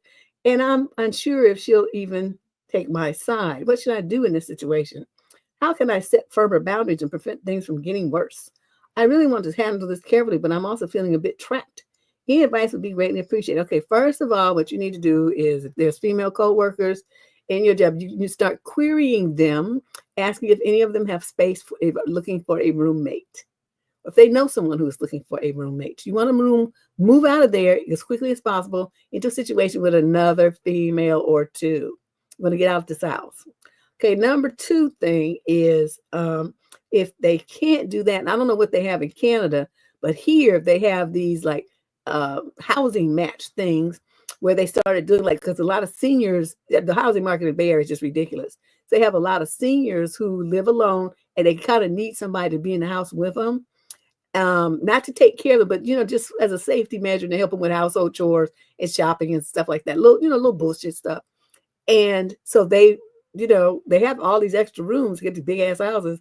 So they let you rent one of the rooms and then they lower the rent if you're willing to do some stuff like, help them with the laundry and cleaning the bathroom and cooking a little something, whatever, that kind of stuff, changing sheets on the bed. If you're willing to help do that, then they lower the rent accordingly. So it's a good, plus, and then you play your little guard games with them, watch TV with them, and you get to hear their stories and stuff. So it's not a bad situation. And there also somebody, Kiki put in here, that extended stay boarding house. They have those in Canada, boarding house. Okay, look into all those options. That's, close by your job and see if there's anything available. But what you think is going to make it a priority is get the fuck out that house. Okay, because what I'm feeling is, even if you're trying to put up boundaries, you really can't put up boundaries in somebody else's house. That's their house. And so they make the rules. You can tell him what to do about not touching you and saying certain things to you. You definitely have that. But as far as anything else, you don't. And I don't like the fact that he, trying to kiss you and shit. See, now he crossed the line there. So you put it on that's on your number one agenda. You're getting out of there. Okay. So you start doing everything that you can to move. Question number 17. This is a female in the 35 to 41 age group from Fort Worth, Texas. Summary of issue. The guy that I had a fling with was more evil than I expected. I need advice. I'll try my best to summarize this story. So last year I met this dude, let's call him O, through a casual FWB hookup, and I hook up with sometimes. I'm 37, he's 25. Well, there's your first mistake. After weeks of pursuing me, I agreed to go back to O's place late one night after work. At his place, he offered me a gin, and we drank together in the living room and chatted. At some point, I overdid it and got drunk, and I blacked out. No, you didn't overdo it. You got roofied. I woke up to me nude in his bed and him, doing whatever. I lost consciousness again. When I was awake again, I was dressing myself, and we went to O's living room to sit down so he could book me a ride home. I sat there trying to remain awake and failing. Finally, he managed to walk me down to get the ride he booked for me. I went home, and luckily it was all okay. The next morning when I woke up, the first thing came to mind was this strong gut feeling that he had gone through my phone. I checked my phone and everything was in order. The lock was the same, etc. All the chats were there. My money and things in my purse were all accounted for as well. But my feeling was really strong and ominous. Also, O texted me good morning and then sent me an Insta request, which I found odd as I didn't give him my Insta. Another thing funny was how he got my address to book the ride. In my state that night, I don't think I could have even told him which area I was in, let alone the full address. But since I couldn't find anything wrong, I had to forget about it. Months passed, and then suddenly I was talking to one of a mutual friend, and he ended up guiltily telling me that O had indeed gone through my phone that night. The reason was he knew I sometimes sleep with his boss. They all work in a restaurant, and he's not on good terms with his boss, so he wanted some, quote, proof to potentially use in the future. Wow. He went, to use in the future, hold on a second. He went to my Insta DMs and found chat between me and his boss. This is how he found my address, as the boss would also book cabs for me there, and he took pics of the chat. Of course, I'm super shocked and horrified. I know it's been so long, but I feel so violated and upset and paranoid. I wonder what I should do. Should I confront him or talk to the boss dude about it? Thank you in advance for any advice. Well, I definitely would tell the boss dude about it. Is there anything you can do to O? Nope, because you don't really have any proof, right? It's all hearsay in your guts. You don't have any solid evidence. But, just like you have you had the feeling, you definitely had the situation where you was drugged, but you didn't think enough to go to the hospital, like from where the ride, instead of going to your house, you should have went to a hospital and got blood work done. So you could have shown the drugs in your system, and then you could have prosecuted, and his little ass would be in jail. But you didn't do that, and that's unfortunate. Yeah, this guy is and he's only 25, and he's already that fucked up, and he's gonna be thinking of horrible stuff like that. So you need to tell the dude that you was messing with, and then just let the chips fall where they may. I'd leave them all alone personally, because dude that you was messing with has this messy employee that you was messing with, and so between the two of them is some bullshit afoot, and then you caught in the middle. Deb don't do drama. I would have to just leave both of them alone. Question number 18. This is a female 18 to 21 age group. No location provided. Summary of issue. Giving rise to my chronically late friend. I'm 18 and my best friend is 19 and we work together. I worked here for about 5 months before he decided to get a job with me. He began working with me this past October. Doesn't have a car, so I pick him up every day. He lives about 4 or 5 minutes away. He's always been incredibly unpunctual, but my last knowledge of that actually being an issue was in high school. So I gave him the benefit of the doubt and said yes to giving him a ride every day. Anyway, I've had to go inside and wake him up at least 5 times this past month. Even more times since he started. All together, I'd say about a dozen times. There's also been a trend where even if he is awake, he'll text that he'll be out in a minute, but takes at least 10 minutes to actually get out the door. Typically, he leaves the door at 8:15, and we have to be clocked in at 8:30. And it's a 12-minute drive, give or take. So basically cutting it close every single day. I've always been the type of person where if someone tells me on the way, I'm literally at the door because I don't want to make people wait. Also, not sure if this is important or not, but we get paid bi-weekly. His bi-weekly contribution for my gas is $10 to $15. Gas is around $2.90 to $3.20 in my area, depending on the day, of course. Wow. Where you live at? That's what location provided. We got the gas is near me is $4.27 a gallon, and that's considered cheap. Everybody breaking their neck to get that gas. I should mention that this is a very professional job. Set schedule, pay, HIPAA guidelines to follow, have to pass a drug screen, etc. Not only is he not punctual, but he also wears pajamas, tacky jeans, and shirts, and other things that you just don't expect to see on someone in our field, or at least that wouldn't be seen as professional. I forgot to add this. Oops. There also been a few days when his mom would call or text me like 6:30 in the morning, waking me up just to let me know that I need to leave earlier to wake him because his phone was dead. Okay. Now, granted, we've only ever been late this past grace period a few times. I wouldn't even say a handful. I admit I'm a bit of a Nepo baby because I got the job through my mom. Okay, I don't need to know all that. Is my anxiety with punctuality just getting the best of me and is really that big of a deal? My mom was always late to events and set scheduled things as a kid, so I'm sure this is a huge reason why, but I can't tell if I'm gaslighting myself to think it's a huge deal. No, it's not. I mean, the fact that you're not,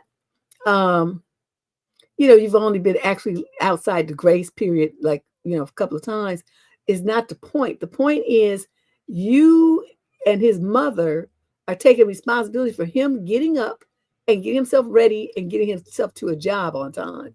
Would I do that? No. I vetoed that. When we all had alarm clocks, right? And my father, for some reason, thought that I should be the one to wake up my brothers for school.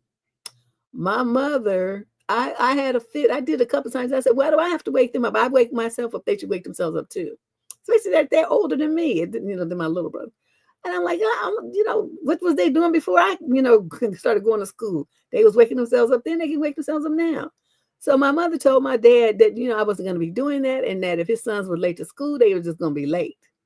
He didn't like that, but he was trying to make me be responsible for it. My mother said, no, she's not going to do that. They're going to wake themselves up. They have an alarm clock. They need to remember to set it. And so that was it. And then if they was late to school, they got their asses tore up, and then pretty soon they learned to set their alarms and get up on time. That's how that went. I was already at school, and they would be late, and then they'd have a problem. So in a situation like this, if he loses his job, then let him lose it. Tell him, you just change your approach. So you say, I'm going to be at the house at 8, whatever, on the dot, because you seem to be very punctual. I'll be there at 8:05. I will wait until 8:10. If you are not in my car at 8:10, I'm leaving. And you're just going to get to work the best way you can. That's what you do. And you don't handhold grown men. You don't wake him up and go through all the stuff to make him, you taking responsibility for his life. That's codependency. See, you help people who are in a situation where they can't help themselves. When somebody can help themselves, but you take over responsibility for their life, they call that codependency. And that's you and his mother are codependent. I want you to stop doing that. Just let his ass crush and die and get fired. Written up, whatever they decide to do. Just let it happen. Stop interfering with the repercussions for his behavior. Okay? Let him just suffer. You don't have no money. He'll learn real quick to get his ass up and go to work. Question number 19. This is a male in the 28 to 34 age group from Denver. Summary of the issue. I made a new friend who sends a lot of pictures and is making me feel crazy. For some context, I'm 30 and I have a girlfriend and I love her very much. We have been going steady, God, what a Leave It to Beaver term, for almost a year and a half, but she can be kind of jealous. I moved from my home state a while ago to around February. I met a girl through some friends who was from the same state and city I'm from. She is younger. She's only 25. And we got along fine talking about stuff our home city. And we developed what to me is a pretty good little friendship. I told her I wanted to introduce her to my girlfriend because, well, she is just a friend. And I want to give my girlfriend the wrong idea, make her think I'm hiding this girl from her. But ever since I told this to my new friend, she has been texting me nonstop, making small talk all day. And this week, she started sending me pictures, nothing sexual, like her meals or whatever she's doing, skin routine and bored doing a work meeting, stuff like that. I know that while the pictures might be innocent, it can give the wrong idea about the kind of relationship friendship rather that I have with her. And more importantly, I don't want to jeopardize my relationship. I already told my girlfriend about this weird behavior, and while she didn't get mad, I could tell she wasn't comfortable with it. How can I tell my friend that I find it weird that she be sending me all these pictures? I also don't want to say something offensive, so I need help with wording. What you're going to do is text her and tell her to stop. But you don't know how to say stop. You say, I'm really wondering why you keep sending me all these pictures. This is outside the scope of the friendship that we have. Please stop. That's all you have to do. Now, if she continues to do it, so you have to ask people to stop doing the behavior that you don't like. You ask them always, you put please in there and you be polite, okay? Then if she continues to do it though, then that's when you block her. Say, I'm finding that you're not respecting the boundaries that I'm trying to put in place. I have a girlfriend. I don't want there to be any confusion about, the kind of relationship that the two of us have, friendship or whatever. I mean, however you want to word it. And so I think it's best that we not be friends anymore. That's all you have to do. Now, will you suffer? No, because you barely know the broad. You just met her. Shit. She's young and stupid.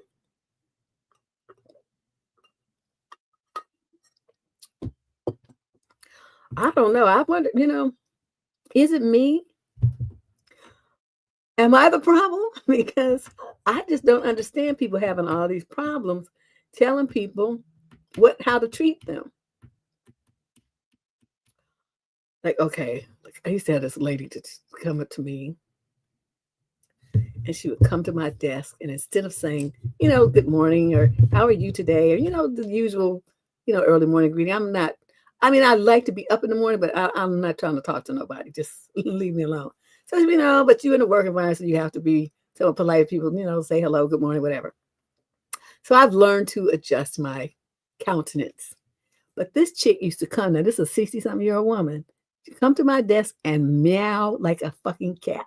I am not joking. I'm not kidding. She would come and she would, they had the cubicles with the little thing, and she would poke her head over, like on Tim the Tool Man Taylor's show. Remember how the neighbor used to poke his head? She would poke her eyes over the top of the thing and meow like a fucking cat. Okay, now the first time I admit I was so shocked, I didn't say nothing because I was like, what was, okay? What's happening here? Okay, so then the next day she did the same thing. I said, what are you doing? And she said, oh, I'm saying hello. I said, I didn't hear any words. I heard some animal sounds. What is that? And she's like, oh, I was just saying hello. I said, don't meow at me. I don't like it. Don't do that. And so she stopped. And the same person, I'm telling you, see, people be like, damn, your stories. I'm telling you, this is a true story. They never seen no shit like that. And the same one, like she goes in the meetings, you be in the online meetings, right? And you had a little thing where you're supposed to, raise your hand when you want to talk. She has this bad habit where she want to talk over everybody. She just want to interrupt. Like what she got to say is so more important than what you talking about. And she would even do it to the managers and the senior managers and stuff. I was like, wow, the way they do that. And so one day I was talking. I was talking. And I'm not a person, like I talk more on this show than I talk in real life. I mean, I just be looking at people a lot. It's like, I'm silently judging them, but I don't say too much. And so I'm giving my little spiel or whatever, responding to some shit. I don't know what I remember now. And so then she's going to talk over, trying to talk over. I said, excuse you. I'm still talking. You need to wait until I'm done. Oh, excuse me. This, she was all huffy. And everybody just kind of, you got to see people, because you see people's expression, people going, because they were stifling their laughter. I didn't crack a smile. I'm like, bitch, shut up. It's my turn to talk. I'm talking. You're going to be quiet until I'm done. So I talked and it was silent for about 10 seconds. She said, are you finished yet? I said, yes, now you may talk. So see, I mean, it's like, is that assertiveness? I don't know what it is. But one thing I'm not going to do is tolerate any kind of disrespect from anybody. I don't care who you are. It's just not going to happen. All right. So that to me, in a situation like this, she's disrespecting your girlfriend. But unless you tell her that, this is your boundary, she's 25 and she's stupid. She's not going to really get it. So you're going to have to tell her what the rules of engagement are. And then if she violates them, then you just block her. What? Wow. Question number 20. This is a female, 18 to 21 from Jacksonville, Florida. So an issue. I am not sure if I'm going to move across the country with my boyfriend. No, you don't want to do that. I can hardly tell you don't want to do that. I'm 20. I've been with my 22-year-old boyfriend for about 4 years. What? Why are you dating him so long? We've had some bumps in the road, but have come a long way in our relationship. We currently live together in an apartment that's attached to one of my family members' houses. Oh, what they call it, an in-law. Recently, he has expressed that he's wanting to move to basically the other side of the country, to Montana. This would be a huge change for me, and I'm not sure how I feel about it. What do you want to go there for? That's the land of cowboys. You're going to be raising cows and working on a ranch? The fuck? I obviously shared how surprised I was with him, as he has never expressed these thoughts or feelings to me before. But he is dead set on moving to Montana for some reason. We have a trip to go see Montana set for the end of March. If all goes well, he's hoping to move out there by May. He has a few friends that are interested in the move as well, but they're his friends and his people, not mine. I've been very honest where I stand. I don't want to be that far away from my family. I'm still in college and unsure where my career is headed, and I do have a job with people I care about, and leaving them would be detrimental to their small business. Not to mention, I have nothing in Montana. My friends are here in Florida. My life is here. Growing up, I always pictured myself living here close to my parents. So when I have children, they're able to grow up close to their grandparents like I did. My boyfriend doesn't understand this. He grew up with only his mom, and that is okay. She's a wonderful person. But I grew up surrounded by family that is something I want for my children. He doesn't understand why I'm so hesitant about this move, even though I've expressed my feelings about moving dozens of times. He wants me to go with him so we can see other parts of the country together. And of course, I would love to see the world and experience life, but moving to the other side of the country and starting my life with him sounds like a dream, but this is not on my bucket list. I love my boyfriend very much. I've always pictured having children with him and growing old together, but I pictured these things happening in Florida. And up until 4 months ago, he said he pictured the same. I desperately need some advice. I feel either way I will end up unhappy. I can either choose to go and be away from my friends and family who also don't want me to move, or end things with my boyfriend who I care about so much. End things with the boyfriend, because what you're going to do is you're going to leave everything that your entire support system, your job, all your friends and all your family, everything that you know, and go chasing after some man that you're not even married to on a whim, because he don't know he's going to go to Montana. He might be right back in a month or two. Because what you do, some places like when you visit is not what it's like when you live there. Completely different. And you'll be uprooting your entire life. You'd have to change schools. I mean, the whole thing. Your whole life would be upended chasing after this boy who's got some bee in his bonnet about living in cow country. I don't know what the fuck. I mean, I drove through but that was a long time ago. We drove through Montana when I was a Girl Scout. They were setting up this big camp there, and we all went for 2 weeks to help set the camp up. It was chopping wood and roping off shit and digging trenches. All kind of stuff was going on. It was like free child labor under the guise of being a Girl Scout. But I'm just telling you, you doing this would be the stupidest thing, the dumbest decision you've ever made. You can get another boyfriend. All them other things that's in place in your life, you can't replace those. So I don't understand what you think would be the benefit to you uprooting your whole life to go chase after him to cow country. He would just be going by himself. I'd be at the airport. Bye. We broke up now. Yep. Wow. Well, read what she wrote in the chat here. But I just don't recommend. I mean, it's bad enough when you married and you move around with them, but it's like it just makes no sense. You're not even engaged. Date somebody else. Probably got more sense anyway. Question number 21. This is a female, 18 to 21 from Bristol, England. Summary of issue. I caught my boyfriend taking intimate pictures of me whilst I was asleep. Okay. I'm 20, my boyfriend's 22, and we have been together for over 4 years. At this age, it feels like my entire life. We're known as being the couple who stayed together through anything and are the role model couple for the people we know. There's been multiple problems within the relationship that I have just refused to let anyone know about until now. I feel I deserve to rant about what I found on his phone yesterday. He's always had a thing for waking me up early in the morning, hours of the morning for nook. This has turned into touching me when I'm asleep and then waking me up for nook. One time I woke up whilst he was doing it, and I told him I did not like it. He didn't do it for around a year. Then he did that, well, that you know of, because maybe you didn't wake up. He did it again a couple of weeks ago. I don't have a high drive, so we often don't do things together that way, but we find intimacy in other things. At least I thought we did. I lost my phone, so I used his to call mine. Had an urge to go on his camera roll, which I never get, but my gut told me I had to. Yep, that female intuition is a motherfucker. I found pictures of myself sleeping from that morning. I was nude, and the pictures were taken from around the door, and then another one close up. I felt sick instantly. I just cried, and then he asked what was wrong. I told him stress. See the disrespect, y'all? The disrespect. Total disregard for her personal boundaries. No, this isn't the first time I caught the what? And you stayed with him? A few weeks ago, I woke up because his flash had gone off in my face. It was 4 a.m. I asked him what he was doing, and he admitted to taking pictures of my intimate areas, and he felt disgusted by himself. I slept on the sofa that night. And see, but you stayed, though. I confronted him about what I found today, and he told me that he feels I don't like him enough, so sleep with him, so he feels the need to go to these lengths. So he's trying to put it off on you. I bet you he's selling these pictures. You don't know what he's doing with these things. This is very dangerous behavior. I replied with my truth, how I've never felt I need to get off badly and urgently enough that I would violate anyone like that. Never mind the person I love and I'm currently building a future with. He didn't even apologize until I mentioned the fact that it upset me more that he didn't say he was sorry.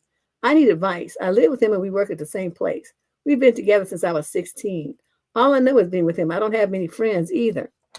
I'm scared of losing everything, but I know I don't deserve to be violated like this. I'm so scared it will happen. Oh, it's going to happen again. It's going to happen again. Notice how you said you don't like it, but he's still doing it anyway. Everything that you said you don't want him to do, he's still doing it anyway. So you feel like, well, I've been there since we've been together since I was 16. Okay, well, that was a mistake. So correct it. One thing I'm gonna say this again. As a young woman, you do not tolerate disrespect. The fact that he did these things and you stayed with him, it shows acceptance of disrespect. Yeah, you mouthed off a little bit and complained and whined and stuff, but you didn't do anything. You didn't take any action. You stayed there and just let him do it over and over and over and over. You know he's not listening to you, so what are you doing? He's weird. Yeah. See, Cats and Cashmere said he heard what you're saying, but he's paying attention to your actions. Exactly.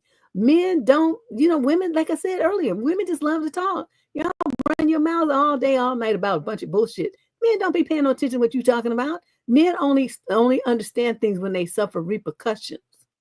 So in a situation like that, and you told him not to do these things, that could be a police report. Not to say that they'll arrest him or anything, but he'll go down. It'll be a record so that if he does anything else to somebody else, they're going to have your report. Would I report my boyfriend? Oh, fuck yeah. I would have been down there. And if I saw it in his phone, I would have sent it to myself from his phone, taking screenshots and send them to myself. Because you want to show the whole screen so it shows his phone number and stuff. So that it's from his phone and you send it, copy to yourself. I sure would. Well, it depends on, it depends on what country did she say she's from. Hold on, let me see.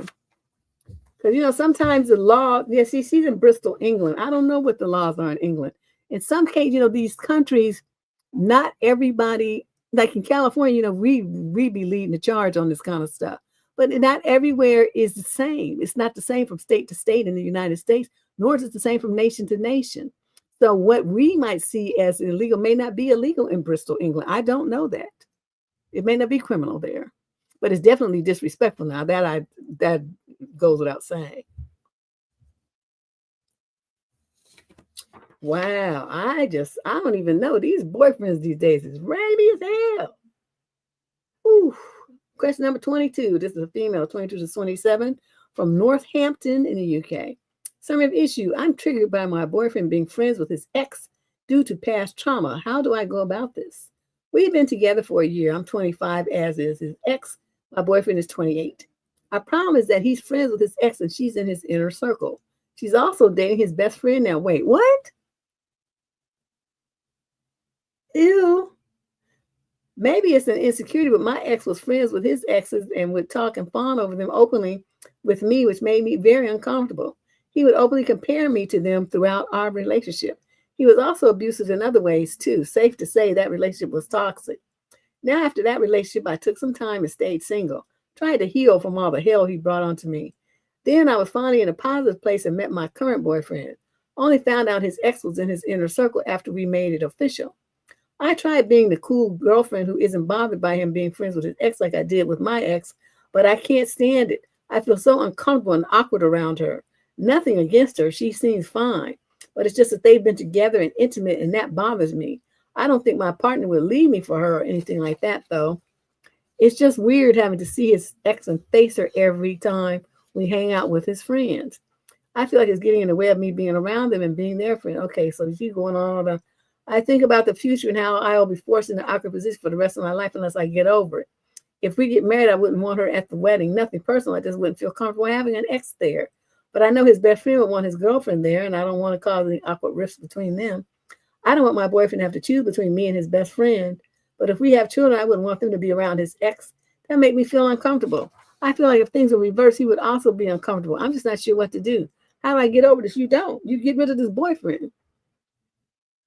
Why is this is so simple? Okay, everything that you mentioned going forward in your life, you see this woman in that he's still socializing with and everything, being a part of it, and you don't like it. So all that, the stuff that you would be tolerating just to have this fucker, I mean, like he's the only dick in the world, for real? That's how you're acting. Get rid of this fool. Get out of the situation. There's nothing good about this for you that's mentally or emotionally sane for you to be involved with. Now, let's circle back to this thing here, where the best friend is dating the same girl. And your boyfriend is cool with that. They just nasty.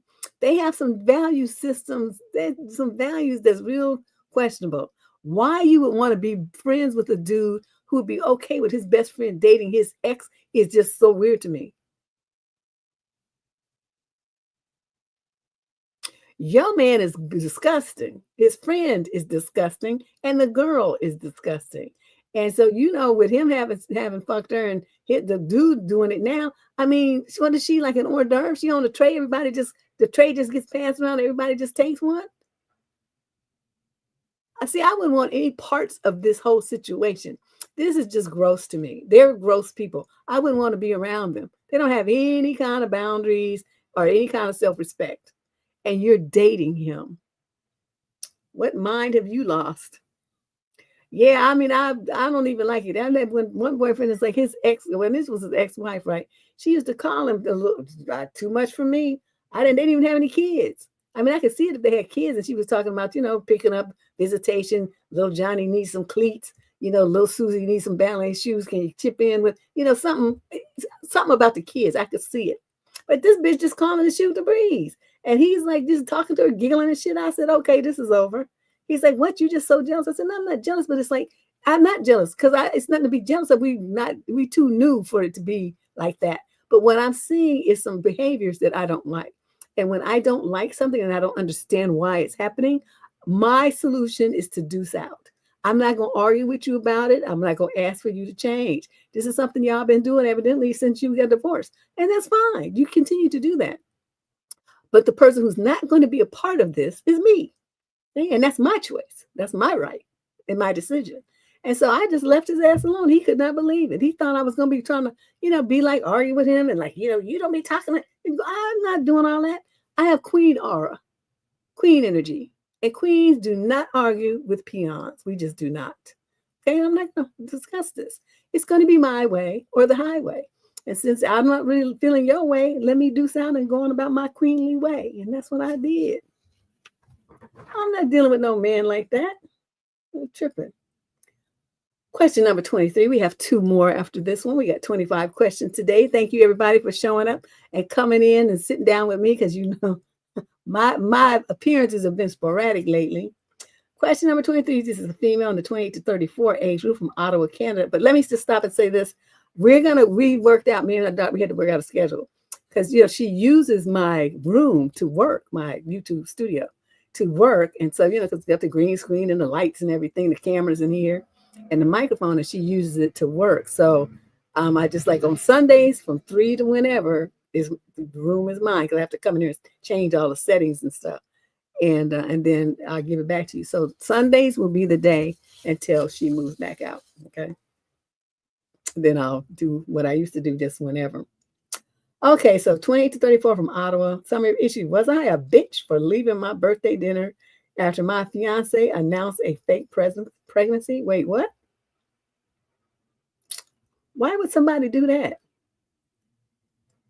So last night was my birthday dinner, just a chill night with family and close friends. Everything was great until my fiance stands up to give a special toast. Out of nowhere, he says, "We're so excited to announce we're expecting." Wait, what? I just stared at him like he lost his damn mind because I'm not pregnant. He's smiling, my mom is crying, his family is clapping, and I'm just sitting there like, what the fuck? I finally asked, "What are you talking about?" And this man with a straight face says he's been manifesting it and it's only a matter of time. I was done. I got up and I left the restaurant. He followed me all mad, saying I embarrassed him and should have just gone with it for the night. Now his family's blowing up my phone saying I ruined a beautiful moment. Like, what even was that? Was I really overreacting? Did I do some dumb shit? How would you have handled it, Deb? Oh, no. I mean, I wouldn't have left the restaurant. What I would have done is stood up and said, he is a fucking liar. Ain't nobody pregnant, and I'm not trying to have no damn baby. I don't know what the kind of game he's trying to play with y'all's mind, but let me just change this up right now. No, baby, not happening. I would have said something like that. I would have had to clown him because he's saying you embarrass him. No, let me show you how I do embarrassment. What I'm going to say, he's lying to you. He's making shit up in his mind. I don't know what kind of something what he was smoking, but this ain't no goddamn baby. And at this point, he's lucky that if he even have still a relationship after this little stunt, then I would have left. But I'm going to have to act a fool first and clown you. I'm not just going to walk out the door and leave you with some face. Oh, no. No, that's not how we do things. So, yeah. I mean, the leaving part, it was good, but see, you were supposed to clown first. You always clown first, then you leave. That's the order of things. Yes. Well, for me, it's hen, but the principle is the same. Wow, that was kind of amazing. Who went? Okay, first of all, y'all, okay, so black men ain't trying to, so they ain't black. So it's like, because they don't even want you. I mean, when you really pregnant and married and everything, they still don't, well, whose baby is it? And well, how did that happen? And shit like that. So my friend's husband asked her. They'd been married for years and she got, finally got pregnant. He said, well, how did that happen? And I remember looking at him like, what, did you forget? You was there, right? Are you trying to say it wasn't your kid? What's going on? Well, no, I don't mean that. I was like, then what are you talking about? You know how babies are made. You was busy doing everything that need to happen to make it happen. And now you turned up to try to act brand new. I was there the night that the two of them met. So I, just talked to him all kind of crazy. But it was like, dude, for real? You tripping. He was tripping. Okay, so let's move on. Question number 24. This is the next to last one. She's 28 to 34 from Arlington, Texas. Summary of issue. My old boyfriend got engaged and I am crying my eyes out. How can I overcome this feeling? After Facebook stalking, I know I asked for it. Yeah, I found out that an old flame of mine is now engaged. I have been crying, but I don't even know what I'm crying about. I know we were never going to work out in the end as our political views are very different. And I was the one who said I couldn't be with him. Well, politics, for real? Okay. He's engaged to a girl that he once ditched to just come and hang out with me, and she had come to retrieve him. People said it's been years and I need to move on, but it's been impossible for me to talk to anyone, even though it's been 3 years. Any advice on how to get over this hump in my life? I am 31 years old, but feel like I'm having a 13 going on 30 crisis. Any tips for how to get over this hump in your life? Yes, remember y'all from back in the day when I used to say, take this hand and draw it back and then slap the shit out of yourself. That's what you need to do. See, we got to bring the slap back because she seriously owned one. I don't even know what to say. Some motherfucker that you didn't even want. Years have gone by and you found out that he's engaged and you want to have a cry fest. See, there's something wrong with you.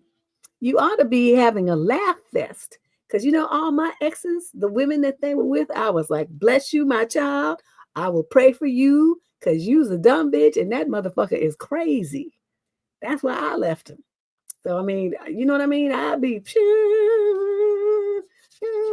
all that because it's there. You already know what's in store for them. You already know the man. He ain't no good. That's why I threw him back in the trash and recycle bin. Oh. So, I mean, that's how I feel about my exes. Really, seriously, like I have my new car. I'm not trying to run over nobody with my new car, but my other car, that's the guy I want to run somebody down with that car. Yeah. It's like recycled garbage. You're going to be putting the shoes out at the curb because you don't want them no more. And then now you can be crying because somebody else wanted the shoes. That's how I feel about men. They're old and they're dusty and recycled and worn out and you don't want them no more. That's why you put them out. So you put them out and then you go sit there years later. Oh, my shoes, those shoes, I really like those shoes. The shoes are worn by somebody else now. I don't understand what you're thinking. So, I'm not going to be really helpful to you on this. I just can't. I can't come up with no reason why you are acting stupid about some man that you didn't want years ago. Question number 25. This is our last question of this evening. This young lady is 28 to 34, age group from Fontana, California. Term of issue. I just found out that my fiancé has significantly less financial stability than I thought. How can we move past this?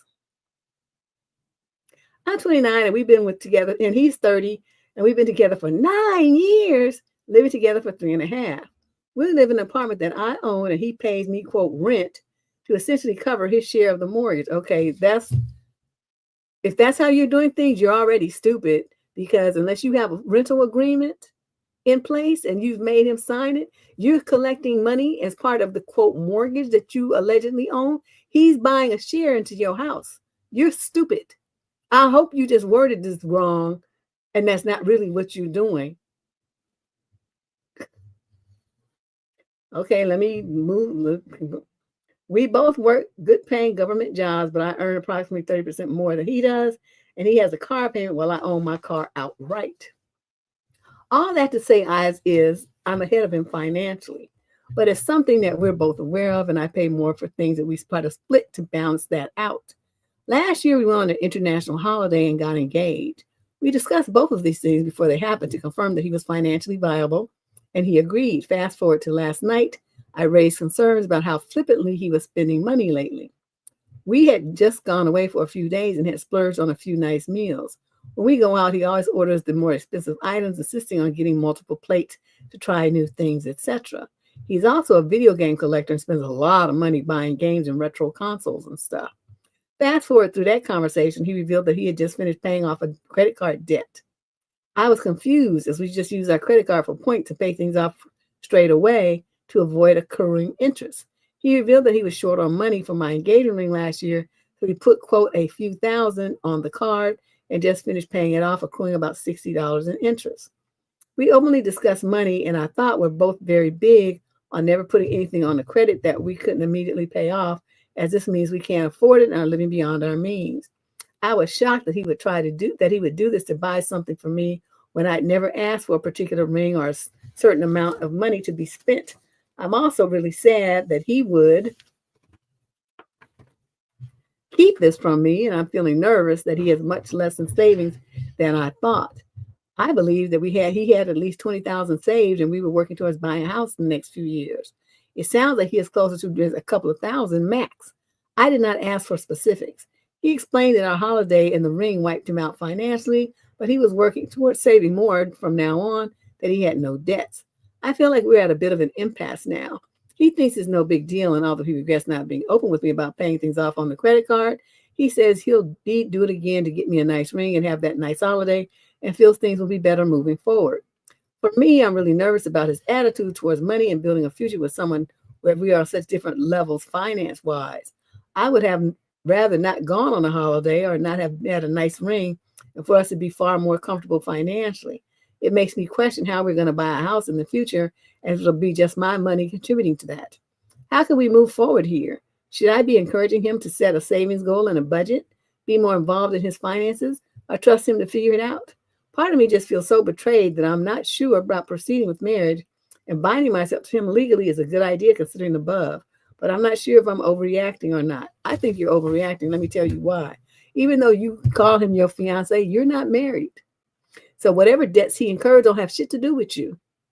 Are you feeling me? Now he's paying you this rent. Like I said, get your shit together. Make sure you got a rental agreement in place. Otherwise, if y'all break up, he's going to be talking about all the money he put into the mortgage, and he's going to be owning a share of your home. That was a dumb bunny move right there. As far as, what money he has saved and stuff in his savings account, not your business. Money he makes from his job and what he spends on all this other stuff. If you filling in the slack, then, that's something that you chose to do, to give him the room and the money to waste on all these other things. If you don't want to do that, then you tell him he needs to pay his half, and start cutting back on his extracurricular activities. But see, you're trying to put all of this on him, and I'm seeing where you're contributing to it. You are a partner in the bullshit because, he's spending all this money doing all this other stuff where you're paying a percentage of the load that he should be carrying if he's going to be a full 50% partner in this relationship. You're not doing it that way.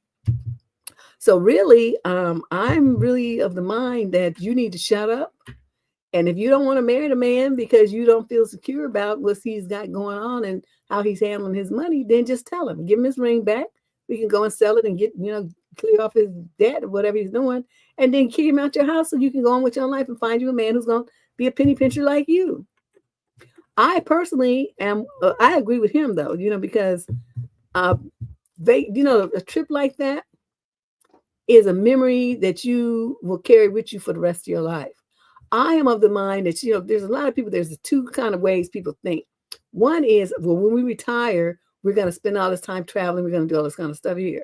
Your ass is too old to enjoy it then. You can't be wearing your thong bikini and running around and doing all this funny, drinking all night, dancing on the stuff when you're 70. It doesn't work. Okay, so you do it now, and you have a debt for a couple of months. Big whoop-de-doo. Just pay the shit off. It's a big deal. I don't, I'm conscious about money, but I'm also conscious about enjoying my life. So, you kind of have to balance it. I don't like debt either, and I tend to do exactly what you did. I'm going to charge it, and then I'm going to pay it off within like a month or the second month at the latest.